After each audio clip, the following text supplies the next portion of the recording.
Happy Independence Day, sir. Happy Independence Day. കാണാൻ പറ്റുന്നുണ്ടോ? Yes, sir. കാണാം. Yes, sir. കാണാൻ പറ്റുന്നുണ്ട്. Okay, okay.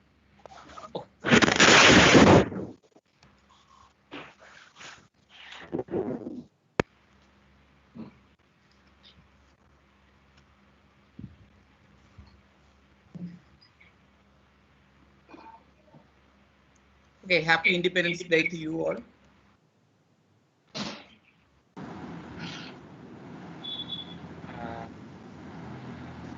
Can you see the PPT? Yes, sir. Yes, sir. Okay, okay.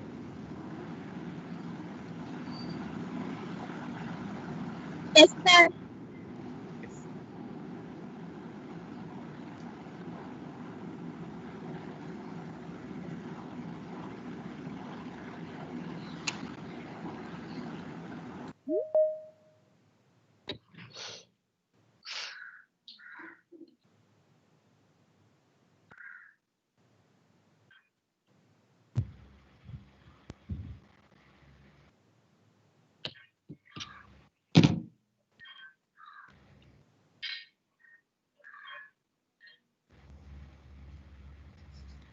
Yes. In last class we discussed post-structuralism. And anyway, let us rewind all those things that we discussed in the last class. So I told you that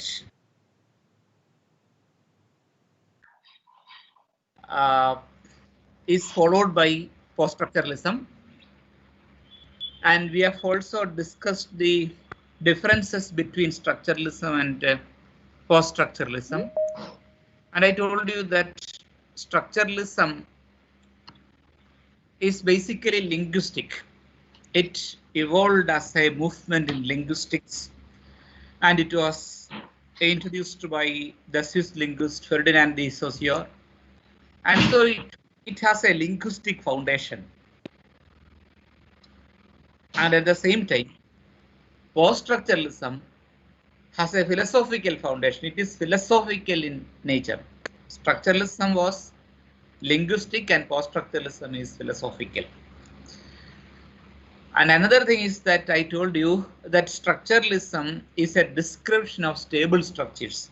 So because structuralism believes that behind every event, behind every cultural, political, social, or every empirical event, there can be a knowable structure, a structure that we can know. And it is a structure that validates the event. And this is what structuralism says. So behind every such event, there can be a knowable structure. അതായത് നമ്മളുടെ സമൂഹത്തിൽ ഏത് event ചെയ്യുന്നതായിട്ട് കാണാൻ സാധിക്കും. ഒരു marriage ceremony ഞാൻ നേരത്തെ പറഞ്ഞ പോലെ എടുത്തു കഴിഞ്ഞാൽ ആ മാരേജ് സെറിമണിയെ പോസിബിൾ ആക്കി എടുക്കുന്ന റൂൾസ് ഉണ്ട് സൊസൈറ്റിയിൽ.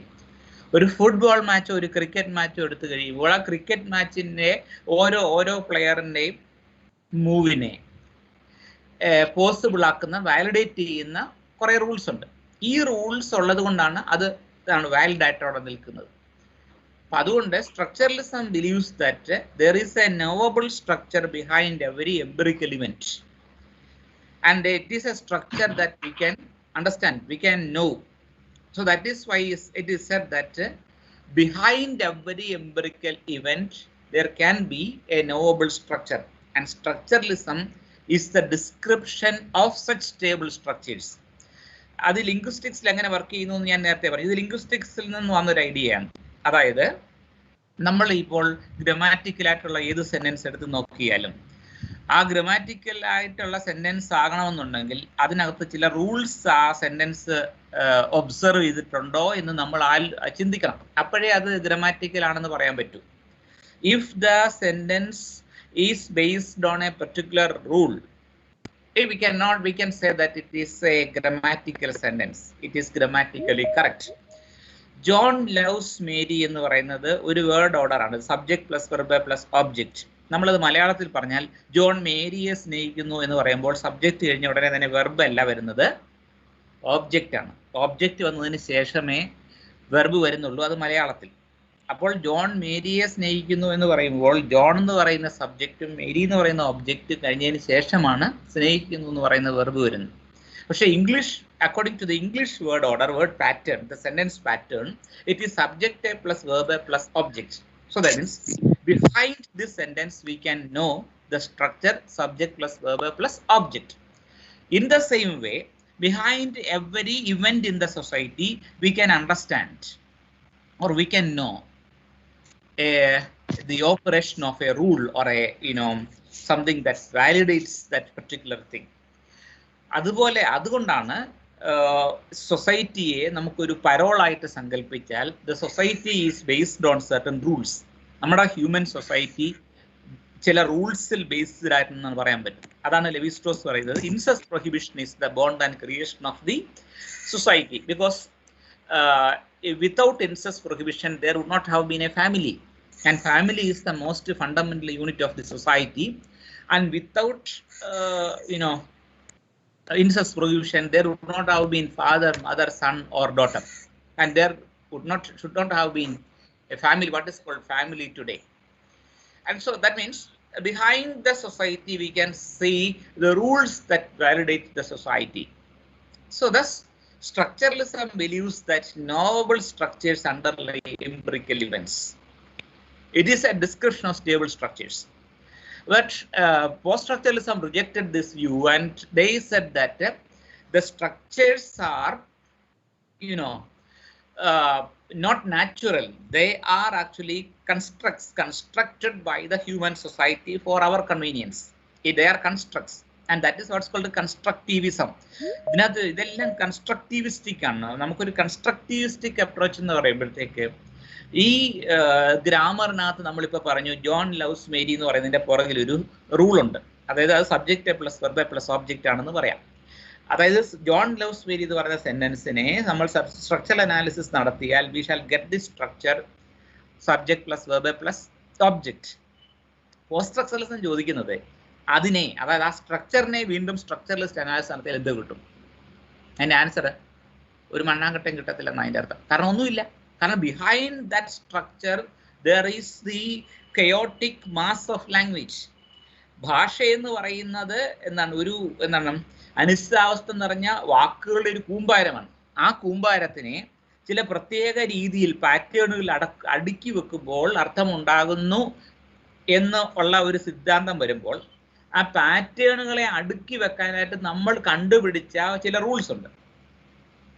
അത് നമ്മൾ കണ്ടുപിടിച്ച, അല്ലാതെ സ്വന്തമായിട്ട് ആരോ നമുക്ക് പറഞ്ഞു തന്നൊന്നുമല്ല, അല്ലെങ്കിൽ നമുക്ക് അശരീരി പോലെ കിട്ടിയതല്ല. നമ്മൾ എന്ത് ചെയ്തു? നമ്മളുടെ ഒരു സൗകര്യത്തിന് വേണ്ടി ഈ വാക്കുകളെ ഇന്ന പ്രത്യേക രീതിയിൽ അടുക്കിയാൽ എന്താണ് അർത്ഥമുണ്ടാക്കാം എന്ന് കണ്ടുപിടിച്ചു. അപ്പോൾ അതിൻ്റെ അർത്ഥം ഈ സ്ട്രക്ചറിൻ്റെ പുറകിൽ സ്ട്രക്ചർലെസ്നെസ് ആണുള്ളത്. ഈ ഓർഡറിന്റെ പുറകിൽ behind every order there can be orderlessness and disorder. So that is why post-structuralism says that behind the structurality of structure there is only structurelessness. So behind the structurality of structure there is only structurelessness. And the structures are strategies of power. They are strategies of power. Some powerful people created the structures. അതുകൊണ്ടാണ് നമുക്ക് എന്ത് ചെയ്യുന്നത്, അവരുടെ സൗകര്യം ആണ് അവിടെ പ്രധാനമായിട്ടും എന്താണ് ഈ സ്ട്രക്ചറിൽ വർക്ക് ചെയ്തത്. So naturally there is a power play behind the creation of the structure. And then structuralism believes that signs are windows to, or structures are windows to a trans-empirical world of crystalline order. So that means they are windows to a trans-empirical, so that means a world that exists beyond this empirical world. അവിടെ ഒരു order ഉണ്ട്. ആ ഓർഡറിന്റെ ലോകത്തിലേക്കുള്ള എത്തി നോക്കാനായിട്ട് നമ്മളെ അനുവദിക്കുന്ന ജാലകങ്ങളാണ് ഈ പറയുന്ന സ്ട്രക്ചേഴ്സ് എന്നോ അല്ലെങ്കിൽ സയൻസ് എന്നോ പറയുന്നതാണ് SIGNS എന്നാണ് സ്ട്രക്ചറലിസം പറയുന്നത്. പക്ഷേ പോസ്റ്റ് സ്ട്രക്ചറലിസം പറയുന്നു all such structures are based on an endemic disorder in language. They are based on an endemic disorder in language. അതായത് നമ്മളിപ്പോൾ ഞാനിത് പറയുമ്പോൾ ഇന്നലെ എന്നോട് നമ്മുടെ ഒരു സ്റ്റുഡൻറ് പറഞ്ഞു എല്ലാം ഒരു പുകമറ പോലെയാണ്. എന്തുകൊണ്ടാണ് അങ്ങനെ പുകമറ ഉണ്ടായത്? എന്തുകൊണ്ടാണ് നമുക്ക് പോസ്റ്റ് സ്ട്രക്ചറലിസത്തിനെ ഉൾക്കൊള്ളാനായിട്ട് വളരെ ബുദ്ധിമുട്ടുണ്ടാകുന്നത്? കഴിഞ്ഞ ക്ലാസ്സിൽ പലരും എന്നോട് സ്ട്രക്ചറലിസം അല്ലേ ശരി, പോസ്റ്റ് സ്ട്രക്ചറലിസം ആണോ എന്നൊക്കെ ചോദിക്കുന്ന ഒരു അങ്ങനെ കുറെ ചോദ്യങ്ങൾ വന്നല്ലോ. എന്തുകൊണ്ടാണ് നിങ്ങൾക്ക് അങ്ങനെ ചെയ്യാൻ പറ്റുന്നത്? എന്തുകൊണ്ടാണ് നിങ്ങൾക്ക് പോസ്റ്റ് സ്ട്രക്ചറലിസത്തിനെ അംഗീകരിക്കാൻ പറ്റാത്തതിരിക്കുന്നതെന്ന് ആലോചിച്ച് നോക്കൂ. അതിന് കാരണമുണ്ട്. കാരണം നമ്മൾ ചിന്തിക്കുന്നു എന്ന് പറയുന്നത് ചുമ്മാതെ ഇരുന്ന് ചിന്തിക്കുകയല്ല. നമ്മൾ ചിന്തിക്കുന്നതിന് ചില ഉപകരണങ്ങളുണ്ട്. ആ ചിന്തിക്കുന്നതിനുള്ള സാമഗ്രികൾ കൊണ്ടാണ് നമ്മൾ ചിന്തിക്കുന്നത്. അതായത് ഐ തിങ്ക് എന്ന് പറയുമ്പോൾ ഹൗ, ഞാൻ എങ്ങനെയാണ് ചിന്തിക്കുന്നത്, എനിക്ക് ചിന്തിക്കാനായിട്ട് ഞാൻ ചില സാമഗ്രികളെ, ഉപകരണങ്ങളെ ഉപയോഗിക്കുന്നുണ്ട്.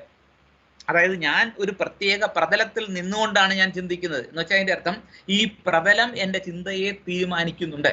അതായത് നിങ്ങൾക്ക് ഒരു കാര്യത്തെ പറ്റി ഒരു ചിന്തിക്കണമെന്നുണ്ടെങ്കിൽ അതെങ്ങനെ ചിന്തിക്കണം, അത് ഏത് രീതിയിൽ, ഏത് തരത്തിൽ ചാനലൈസ് ചെയ്യപ്പെടണം എന്നുള്ള ചില സൂചകങ്ങളുണ്ട്. അത് നിങ്ങളുടെ മനസ്സിൽ കിടക്കുന്ന സാധനങ്ങളാണ്. ആ തരം ഫൗണ്ടേഷൻസിൽ നിന്നുകൊണ്ടാണ് നിങ്ങൾ ചിന്തിക്കുന്നത്. ആ ഫൗണ്ടേഷൻസിനെയാണ് ഈ സ്ട്രക്ചർ എന്ന് പറയുന്നത്. ആ സ്ട്രക്ചർ എന്ന് പറയുന്നത് സ്ട്രക്ചർലെസ്നെസ്സിൽ നിന്ന് രക്ഷപ്പെടാൻ വേണ്ടി കണ്ടുപിടിച്ചതാണെന്നാണ് പോസ്റ്റ് സ്ട്രക്ചറലിസം പറയുന്നത്. അതായത് നമ്മളുടെ ചിന്താപദ്ധതിയെ തന്നെ അട്ടിമറിക്കുന്ന ഒരു സാധനമാണ് പോസ്റ്റ് സ്ട്രക്ചറലിസം. അതുകൊണ്ട് തന്നെയാണ് നമ്മളുടെ ചിന്തകൾ പോസ്റ്റ് സ്ട്രക്ചറലിസത്തിനെ റെസിസ്റ്റ് ചെയ്യുന്നത് കൊണ്ടാണ് നിങ്ങൾക്ക് അത് മനസ്സിലാക്കാൻ ബുദ്ധിമുട്ടായിട്ട് വരുന്നത്. കാരണം നിങ്ങൾക്ക് ചിന്തിക്കാനായിട്ട് നിങ്ങളിലേക്ക് ചില സ്ട്രക്ചറുകളെ ആരോ തന്നിട്ടുണ്ട്. ഞങ്ങളാരല്ല, നിങ്ങളല്ല, നിങ്ങൾ കണ്ടുപിടിച്ച സ്ട്രക്ചർ ഉപയോഗിച്ചല്ല നിങ്ങൾ ചിന്തിക്കുന്നത്. നിങ്ങൾക്ക് മുമ്പ് ജീവിച്ചിരുന്ന ആരോ ഒരാൾ നിങ്ങൾക്ക് ചിന്തിക്കാൻ വേണ്ടി ചില ഫ്രെയിം വർക്ക് ഉണ്ടാക്കി നിങ്ങളുടെ മനസ്സിലേക്ക് ഇട്ടു തന്നിട്ടുണ്ട്. ആ ഫ്രെയിം വർക്കിൽ കൂടിയാണ് നിങ്ങൾ ചിന്തിക്കുന്നത്. നമ്മൾ പോസ്റ്റ് സ്ട്രക്ചറലിസം ആ ഫ്രെയിം വർക്കിനെയാണ് ക്വസ്റ്റ്യൻ ചെയ്യുന്നത്. അതുകൊണ്ടാണ് പോസ്റ്റ് സ്ട്രക്ചറലിസം ചിലപ്പോൾ ബുദ്ധിമുട്ടായിട്ട് തോന്നാൻ കാരണം. അത് ഞാനിപ്പോൾ ഈ പ്രാവശ്യം ക്ലാസ് എടുക്കുമ്പം കുറച്ചുകൂടെ സൊഫിസ്റ്റിക്കേറ്റഡ്, കോംപ്ലിക്കേറ്റഡ് ആയിട്ടുള്ള ഒരു സബ്ജക്റ്റ് ആയതുകൊണ്ട് ബൈലിംഗിൽ ആകണമെന്ന് ലാൽ സാർ പറഞ്ഞത് കൊണ്ടാണ് ഞാൻ ഇത്തരം കാര്യങ്ങൾ മലയാളത്തിൽ പറഞ്ഞത്. അത് ഇതുകൊണ്ടാണ് നമ്മൾക്ക് ചിന്തിക്കാനുള്ള, നമ്മളുടെ ചിന്തകൾ ഒരിക്കലും നമ്മൾ വിചാരിക്കുന്ന ഒരു ഒബ്ജക്റ്റീവ് അല്ല. നമുക്ക് ചിന്തിക്കാനുള്ള ഒരു സ്പേസ് നമ്മളിലേക്ക് ഇട്ടു തന്നത് വേറെ ആരോ ആണ്. നമുക്ക് മുമ്പ് ജീവിച്ചിരുന്നവരോ അല്ലെങ്കിൽ നമ്മളോടൊപ്പം ജീവിക്കുന്നവരോ ഒക്കെ തന്ന ഫ്രെയിമിലൂടെയാണ് നമ്മൾ ചിന്തിക്കുന്നത്. അപ്പോൾ ആ ഫ്രെയിമിൽ നിന്ന് ചിന്തിക്കുമ്പോൾ ആ ഫ്രെയിമാണ് യാഥാർത്ഥ്യം എന്ന് നമുക്ക് തോന്നാം. അതുകൊണ്ടാണ് പോസ്റ്റ് സ്ട്രക്ചറലിസം അതിനെ ക്വസ്റ്റ്യൻ ചെയ്യുമ്പോൾ നമ്മൾ അതിനെ റെസിസ്റ്റ് ചെയ്യുന്നത്. ഒന്നും വേണ്ട, നിങ്ങൾ ആലോചിച്ചാൽ മതി. നിങ്ങൾ ചിന്തിക്കണമെങ്കിൽ നിങ്ങൾക്ക് ഭാഷ വേണം. നിങ്ങളുടെ ഭാഷ എന്ന് പറയുന്നത് നിങ്ങൾ ഉണ്ടാക്കിയതാണോ? അല്ല. നിങ്ങൾ ജനിച്ചപ്പോൾ ഉണ്ടായതല്ല ഭാഷ. നിങ്ങളും നിങ്ങളുടെ അപ്പൂപ്പൻ ജനിക്കുന്നതിന് മുമ്പും ഈ ഭാഷ ഇവിടെ ഉണ്ടായിരുന്നു. അപ്പോൾ അതിൻ്റെ അർത്ഥം എന്താ? നമ്മുടെ കാരണവന്മാരുടെ പരമ്പരകളൊക്കെ ഉണ്ടാകുന്നതിന് മുമ്പ് തന്നെ ഈ ഭാഷ ഇവിടെ നിൽക്കുന്നുണ്ട്. അന്ന് ആരോ ഉണ്ടാക്കിയ ആ ഭാഷ തരുന്ന ഉപകരണങ്ങൾ ഉപയോഗിച്ചിട്ടാണ് നമ്മളുടെ ഈ പരമ്പരകൾ മുഴുവനും ചിന്തിച്ചുകൊണ്ടിരുന്നത്, നമ്മളും ചിന്തിക്കുന്നത്. അപ്പോൾ അതിൻ്റെ അർത്ഥം എന്താ? ആ തരം ഫ്രെയിമുകൾ എന്ന് പറയുന്നത്, ചിന്തിക്കാനുള്ള ഫ്രെയിമുകൾ എന്ന് പറയുന്നത് നമ്മൾ ഉണ്ടാക്കിയതല്ല, നമ്മളിലേക്ക് ആരോ തന്നതാണ്. ആ ഫ്രെയിമിൽ നിന്ന് നമ്മൾ ചിന്തിക്കുന്നതാണ് നമ്മളുടെ ചിന്തകൾ എന്ന് പറയുന്നത്. അതുകൊണ്ടാണ് ആ ഫ്രെയിമിനെതിരെ വരുന്ന സംഭവങ്ങളെ നമുക്ക് റെസിസ്റ്റ് ചെയ്യാനായിട്ട് നമുക്ക് തോന്നുന്നത്. ക്ലിയർ ആയില്ലേ? അപ്പൊ അതിന്റെ അർത്ഥം നമ്മളിപ്പോൾ ഇന്ന് ആലോചിച്ച് നോക്കിയോ, ഭാഷയാണ് നമ്മളുടെ ചിന്തയുടെ ഏറ്റവും പ്രധാനപ്പെട്ട മീഡിയം എന്ന് പറയുന്നത്. നമ്മൾ ചിന്തിക്കുന്നത് ഭാഷയിലൂടെയാണ്. നിങ്ങൾക്കറിയാമോ, if we were born in any other country, our thoughts would have been completely different. നമ്മൾ മറ്റേതോ രാജ്യത്ത് മറ്റേതോ ഭാഷയിലാണ് ജനിച്ചതെങ്കിൽ our thoughts would have been different. നമ്മുടെ ചിന്തകൾ തന്നെ മാറിപ്പോയനെ. അപ്പോൾ അതിൻ്റെ അർത്ഥം നമ്മൾക്ക് ചിന്തിക്കാനുള്ള ഒരു സ്പേസ് തരുന്നത്, ചിന്തിക്കാനുള്ള ഒരു ഫ്രെയിം തരുന്നത് ഭാഷ എന്ന് പറയുന്ന ഒരു സ്ട്രക്ചറാണ്. അതേപോലെ പലതരം സ്ട്രക്ചറുകളിൽ വെച്ചാണ് നമ്മൾ ചിന്തിക്കുന്നത്. ഓരോ സൊസൈറ്റിക്കും there are perceptions about gender, then about attitude to nature. ഇതെല്ലാം കൂടി കണക്ക് കൂട്ടി ഉണ്ടാക്കി തരുന്ന ഒരു പ്രതലത്തിൽ, ഒരു ഫൗണ്ടേഷനിൽ നിന്നുകൊണ്ടാണ് നമ്മൾ ചിന്തിക്കുന്നത്. അപ്പോൾ ആ ഫൗണ്ടേഷൻസിനെയാണ് പോസ്റ്റ് സ്ട്രക്ചറലിസം വിളക്കുന്നത്. ആ ഫൗണ്ടേഷൻസ് തന്നെ ഉണ്ടായ ഒരു ഫിക്ഷണലാണ്, അത് കൺസ്ട്രക്റ്റഡ് ആണ് എന്നാണ് പോസ്റ്റ് സ്ട്രക്ചറലിസം പറയുന്നത്. So this is the difference between structuralism and post structuralism. And I told you that it was again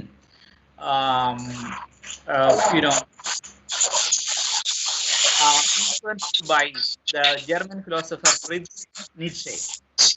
And Nietzsche, it was Nietzsche who started this critique of common sense, or this critique of structures. And he said that all philosophies are lies. They have taught us to reject the present world for the sake of another non-existent world. And then again we have discussed that the most important philosopher of post-structuralism, I mean the first important philosopher of post-structuralism was the French philosopher Jacques Derrida. And then we have said that post-structuralism thinks that all our thinking is fiction making metaphors of stability for the inherent instability of existence, and categories translate the flux into stable identities, stable entities. This is what happens in the world. And the material world is not something that hides a truth, a spiritual truth, or something like that. It is a play. It is a play of different forces in convention. The material world is a play of different forces in convention. അതായത് നമ്മളുടെ ഭൗതിക ലോകം എന്ന് പറയുന്നത് ആയിത്തീരലുകളുടെ ഒരു ലീലയാണ്, ഒരു സ്വതന്ത്ര ലീലയാണ്. അതിനെയാണ് പ്ലേ എന്ന് പറയുന്നത്. നമ്മളുടെ ലോകം, നമ്മളുടെ മെറ്റീരിയൽ വേൾഡ്, ഭൗതിക ലോകം എന്ന് പറയുന്നത് ആയിത്തീരലുകൾ വന്നുകൊണ്ടിരിക്കുന്ന ഒരു അതിൻ്റെതായിട്ടുള്ള ഒരു പ്ലേ ആണ് നമുക്ക് കാണാൻ സാധിക്കുന്നത്. ആ പ്ലേ ആണ് യാഥാർത്ഥ്യം. പക്ഷെ ആ പ്ലേ എന്ന് പറയുന്നത് നമ്മുടെ ലോജിക്കിന് ഉള്ളിൽ നിൽക്കാത്തത് കൊണ്ട് we invented categories to master that play of different forces in the material world. അപ്പോൾ ഇപ്പൊ അതിന്റെ ഒരു എക്സാമ്പിൾ ആണ് ഞാൻ പറഞ്ഞത് ടൈം. ടൈം എന്ന് പറഞ്ഞാൽ എന്താണ്? നമ്മളുടെ ടൈം എന്ന് പറയുന്നത്, നമ്മൾ ഇപ്പോൾ ടൈമിനെ പറ്റി ചിന്തിക്കുന്നത് we think time in terms of the calendar and the clock. പക്ഷെ ഇത് രണ്ടും കണ്ടുപിടിച്ചത് നമ്മളാണെന്ന് ഓർത്തോണം. നമുക്ക് ആകെപ്പാട് ടൈമിനെ പറ്റി നമുക്ക് വിസിബിളായി എക്സ്പീരിയൻസബിൾ ആയിട്ടുള്ള രണ്ട് സംഭവം എന്ന് പറയുന്നത് രാവും പകലും മാത്രമാണ്. ആ രാവും പകലും മാത്രം വെച്ചിട്ട് നമ്മൾ എന്ത് ചെയ്തു? വർഷങ്ങൾ ഉണ്ടാക്കി, മാസങ്ങൾ ഉണ്ടാക്കി, ക്ലോക്ക് ടൈം ഉണ്ടാക്കി. യഥാർത്ഥത്തിൽ ഇങ്ങനെയൊക്കെ ഉണ്ടോ? നമ്മളൊന്ന് ഒരു കാര്യം ആലോചിച്ചാൽ മതി. If we travel in an apparatus that approximates the velocity of light, we will go beyond this system, this solar system, after 8 minutes. അതായത് ഒരു ലൈറ്റിന്റെ വെലോസിറ്റിയിൽ ട്രാവൽ ചെയ്യുന്ന ഒരു ആപ്പറേറ്റസിൽ നമ്മൾ കയറി യാത്ര പോയാൽ 8-8.5 മിനിറ്റ് കഴിയുമ്പോഴത്തേക്ക് നമ്മൾ സോളാർ സിസ്റ്റത്തിന് പുറത്തു പോകും. പിന്നെ എവിടെയാണ് രാവ്, എവിടെയാണ് പകൽ, എവിടെയാണ് വർഷം, എവിടെയാണ് തിങ്കളാഴ്ചയും ചൊവ്വാഴ്ചയും ഒക്കെ ഇരിക്കുന്നത്? അങ്ങനെ സംഭവമില്ല. പിന്നെ നമ്മൾ ഒരു ഫ്രോസൺ ടൈം സ്ഫിയറിലേക്ക് പ്രവേശിക്കുക ചെയ്യുന്നത്. അവിടെ രാവില്ല, പകലില്ല. അപ്പോൾ അതിൻ്റെ അർത്ഥം അങ്ങനെയുള്ള ഒരു അനിശ്ചിതാവസ്ഥയാണ് കാലം എന്ന് പറയുന്നത്. ആ അനിശ്ചിതാവസ്ഥയാകുന്ന കാലത്തിനെ മെരുക്കാൻ വേണ്ടി നമ്മൾ കണ്ടുപിടിച്ച സ്റ്റെബിലിറ്റിയുടെ മെറ്റഫറാണ് കലണ്ടർ. അല്ലാതെ കലണ്ടർ എന്ന് പറയുന്നത് ഒരു നാച്ചുറലായ ഒരു സാധനമല്ലത്. അതൊരു ഫിക്ഷനാണ്. അതൊരു ഒന്നാം തരം ഫിക്ഷനാണ്. ആ ഫിക്ഷനിലാണ് നമ്മൾ വിശ്വസിക്കുന്നത്. ആ ഫിക്ഷൻ ഉണ്ടാക്കി അതിൽ വിശ്വസിച്ച് അതിൽ വെച്ച് നമ്മൾ നമ്മുടെ ലൈഫിനെ ഓർഡർ ചെയ്യുകയാണ് ചെയ്യുന്നത്. ടൈമും അത് തന്നെയാണ്, ക്ലോക്ക് ടൈമും അത് തന്നെയാണ്. അതുപോലെ സ്പേസ്, സബ്ജക്റ്റീവ് പൊസിഷൻസ്, ഇതൊന്നും ഇല്ലാതിരിക്കുന്ന അവസ്ഥയിൽ നിന്ന് രക്ഷപ്പെടാൻ വേണ്ടി നമ്മൾ ഉണ്ടാക്കിയ സ്റ്റെബിലിറ്റിയുടെ മെറ്റഫേഴ്സ് മാത്രമാണ്. ഇതൊക്കെ രൂപകങ്ങൾ മാത്രമാണ്. ഇതൊക്കെ യാഥാർത്ഥ്യമല്ല. They are constructed by the human mind, human brain. This is what post-structuralism said, or Derrida said.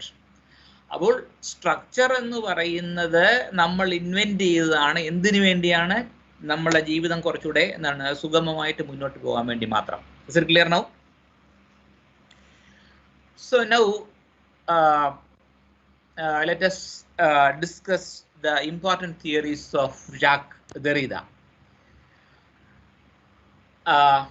So before that, let me ask another question. Is it clear now? ഞാൻ മുമ്പ് പറഞ്ഞതിൽ നിന്ന് കുറച്ചുകൂടെ ഒരു പുകമറയൊക്കെ മാറി കുറച്ചുകൂടെ ക്ലിയർ ആയോ? എങ്കിൽ നമുക്ക് അടുത്തതിലേക്ക് കടക്കാം. Yes, sir. Hi, sir. Yes, sir. Yes, sir. ഇത് ഞാൻ പറയാം കുറച്ച് പ്രയാസമുള്ള ഏരിയ ആണ്. നമുക്ക് മറച്ചു വെച്ചിട്ട് കാര്യമില്ല, പക്ഷെ അത് മനസ്സിലാക്കാൻ ശ്രമിച്ചാൽ രസമായിരുന്നു, നിങ്ങൾക്ക് വളരെയധികം എൻജോയ് ചെയ്യാൻ പറ്റുന്ന ഒരു സംഗതിയും കൂടിയാണ്. I know Derrida, Jacques Derrida. He was a French philosopher born in 1930 and he died in 2004.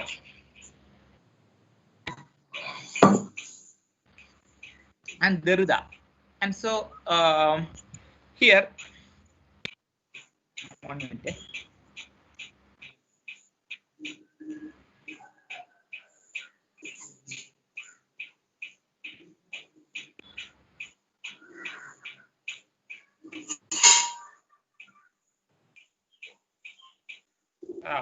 Yes, from 1930 to 2004. Okay. Now he was a difficult philosopher indeed. Now, before starting our topic, I mean deconstruction, we need to be familiar with some of the important concepts introduced by Derrida.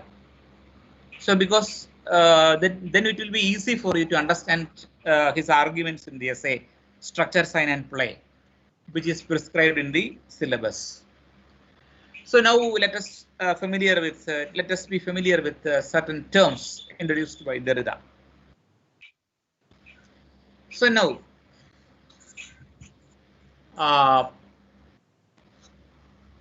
the first important term is metaphysics.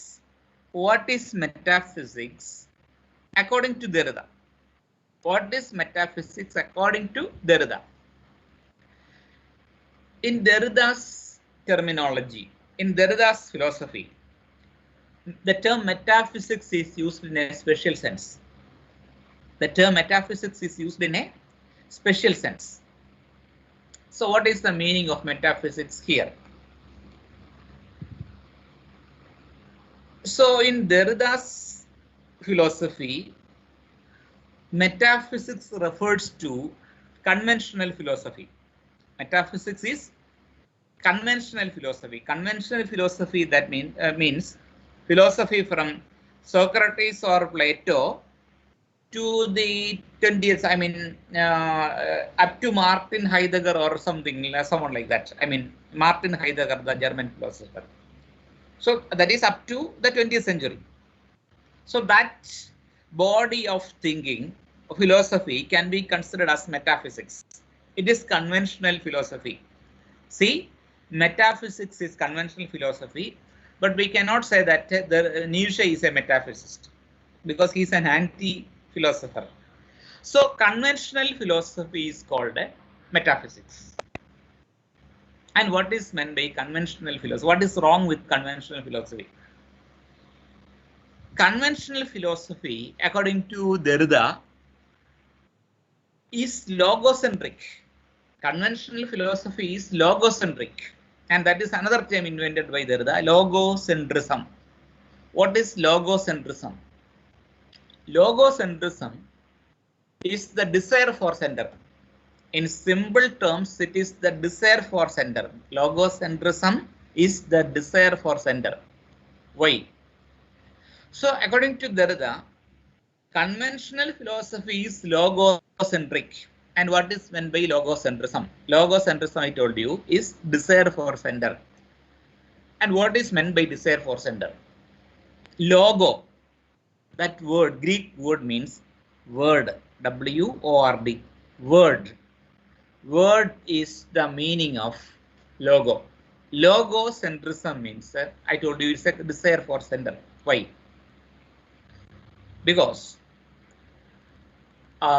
in conventional philosophy, every philosophical system, that is every philosophical system within conventional philosophy is centered around, is actually organized around a center.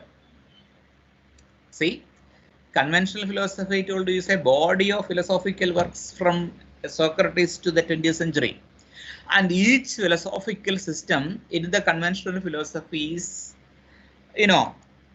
supposed to be organized around a center. And this is what is called a logocentrism. So for example, I shall make it clear. For example, take the case of Aristotle or Plato. So Plato and Aristotle introduced a particular kind of philosophy. They propagated a particular kind of philosophy called idealism. I told you it in the last class. I told you about it in the last class. What is meant by idealism? Idealism believes that idea is supreme and idea is the center. This is what idealism says. Idea is the center. That means behind this world or beyond this world, there was the idea of this world. You got it? Before creating this world, the creator must have an idea about what should be created. An idea about what should be created in his mind. And that idea is more important than this world, because this world, according to them, is an imitation of that ideal world. You got it? It's almost like a kind of divine engineering. നമ്മളിപ്പോൾ ഒരു example പറഞ്ഞു കഴിഞ്ഞാൽ ഒരു കെട്ടിടം പണിയുമ്പോൾ പണിയുന്നതിന് മുമ്പേ നമ്മൾ ഒരു എഞ്ചിനീയറിനെ കണ്ട് എഞ്ചിനീയർ ഒരു ഡിസൈൻ വരയ്ക്കും. ആ ഡിസൈൻ എന്ന് പറയുന്ന സംഗതിയുടെ ഇമിറ്റേഷൻ ആണ്, അതിന്റെ ആക്ച്വലൈസേഷൻ, അതിന്റെ ഇമിറ്റേഷൻ ആണ് ആക്ച്വൽ ആയിട്ടുള്ള ഒരു കെട്ടിടം. അപ്പോൾ ഒരു വീടോ അല്ലെങ്കിൽ ഒരു ബിൽഡിങ്ങോ പണിയുന്നതിന് മുമ്പ് ഒരു ഡിസൈൻ ഉണ്ട്. ആ ഡിസൈൻ ആണ് അതിന്റെ ആശയം. ആ ആശയത്തിന്റെ ആക്ച്വലൈസേഷൻ ആണ് കെട്ടിടം എന്ന് പറയുന്നത്. അപ്പോൾ അങ്ങനെ പറയുമ്പോൾ which is more important? Is it the design or is it the building? That's the question. അപ്പോൾ അങ്ങനെ വരുമ്പോൾ ആശയത്തിനാണ് പ്രാധാന്യം എന്ന് കൊടുക്കുന്നവരാണ് idealist. Hello, any doubt? Hello, do you have any doubt? No, sir. Okay. And then Aristotle and Plato introduced idealism, and then later we can see a series of philosophical system. Idealism is followed by a series of philosophical systems.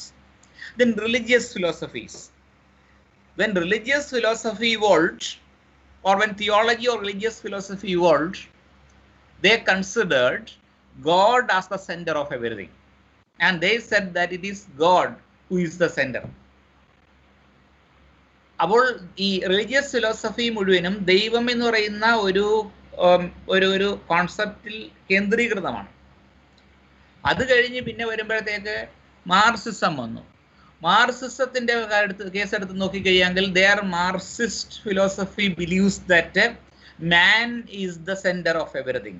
Man should be at the center of everything. അപ്പോൾ ദൈവത്തിനെ എടുത്ത് മാറ്റി വെച്ചിട്ട് ആ സെന്ററിലേക്ക് ആര് വരുന്നു? മനുഷ്യൻ വന്നു. പിന്നെ നാച്ചുറൽ ഫിലോസഫീസ് വന്നപ്പോഴത്തേക്ക് മനുഷ്യനെ എടുത്ത് മാറ്റിയിട്ട് നേച്ചറിനെ അവിടെ വെച്ചു. അപ്പോൾ ചുരുക്കി പറഞ്ഞു കഴിഞ്ഞാൽ ഓരോരുത്തർ വരും, ഓരോ സെന്ററുമായി വരും. ഓരോരുത്തരും ഓരോ സെന്ററുമായിട്ട് വരും. ഒരാൾ പറയും ഐഡിയ ആണെന്ന്, വേറൊരാൾ പറയും ദൈവമാണെന്ന്, വേറൊരാൾ പറയും മനുഷ്യനാണെന്ന്, പിന്നെ ഒരാൾ പറയും നേച്ചറാണെന്ന്. ഇതിൽ ആരാണ് സെന്റർ? ഇതിൽ ഏതാണ് സെന്റർ? അപ്പോൾ ഈ ഒരു സെന്റർ എന്ന് പറയുന്ന സംഗതിയെ വേണം എന്ന് പറയുന്ന ഒരു ശാഠ്യം എവിടെയുണ്ട്? ഈ കൺവെൻഷണൽ ഫിലോസഫിയിലുണ്ട്. Why this centre? No one has ever asked this question. എന്തിനാണ് ഈ centre? See, the locus stands unchanged. The locus of the center remains unchanged, and the content only changes. Only the content changes, and the locus, locus remains unchanged. അതായത് കേന്ദ്രം എന്ന് പറയുന്ന ഒരു locus ഉണ്ടല്ലോ, ഒരു space ഉണ്ടല്ലോ, അത് അവിടെ തന്നെ നിൽക്കുന്നു. അതിനകത്തിരിക്കുന്ന സംഗതികൾക്ക് മാത്രമേ മാറ്റം വരുന്നുള്ളൂ. അപ്പോൾ അതിൻ്റെ അർത്ഥം ഒരു സെന്റർ വേണം എന്ന് പറയുന്ന ഒരു ശാഠ്യം ഈ കൺവെൻഷണൽ ഫിലോസഫിയിലുണ്ട്. അതുകൊണ്ടാണ് അതിനെ പറയുന്നത് ലോഗോസെൻട്രിസം എന്ന് പറയുന്നത്.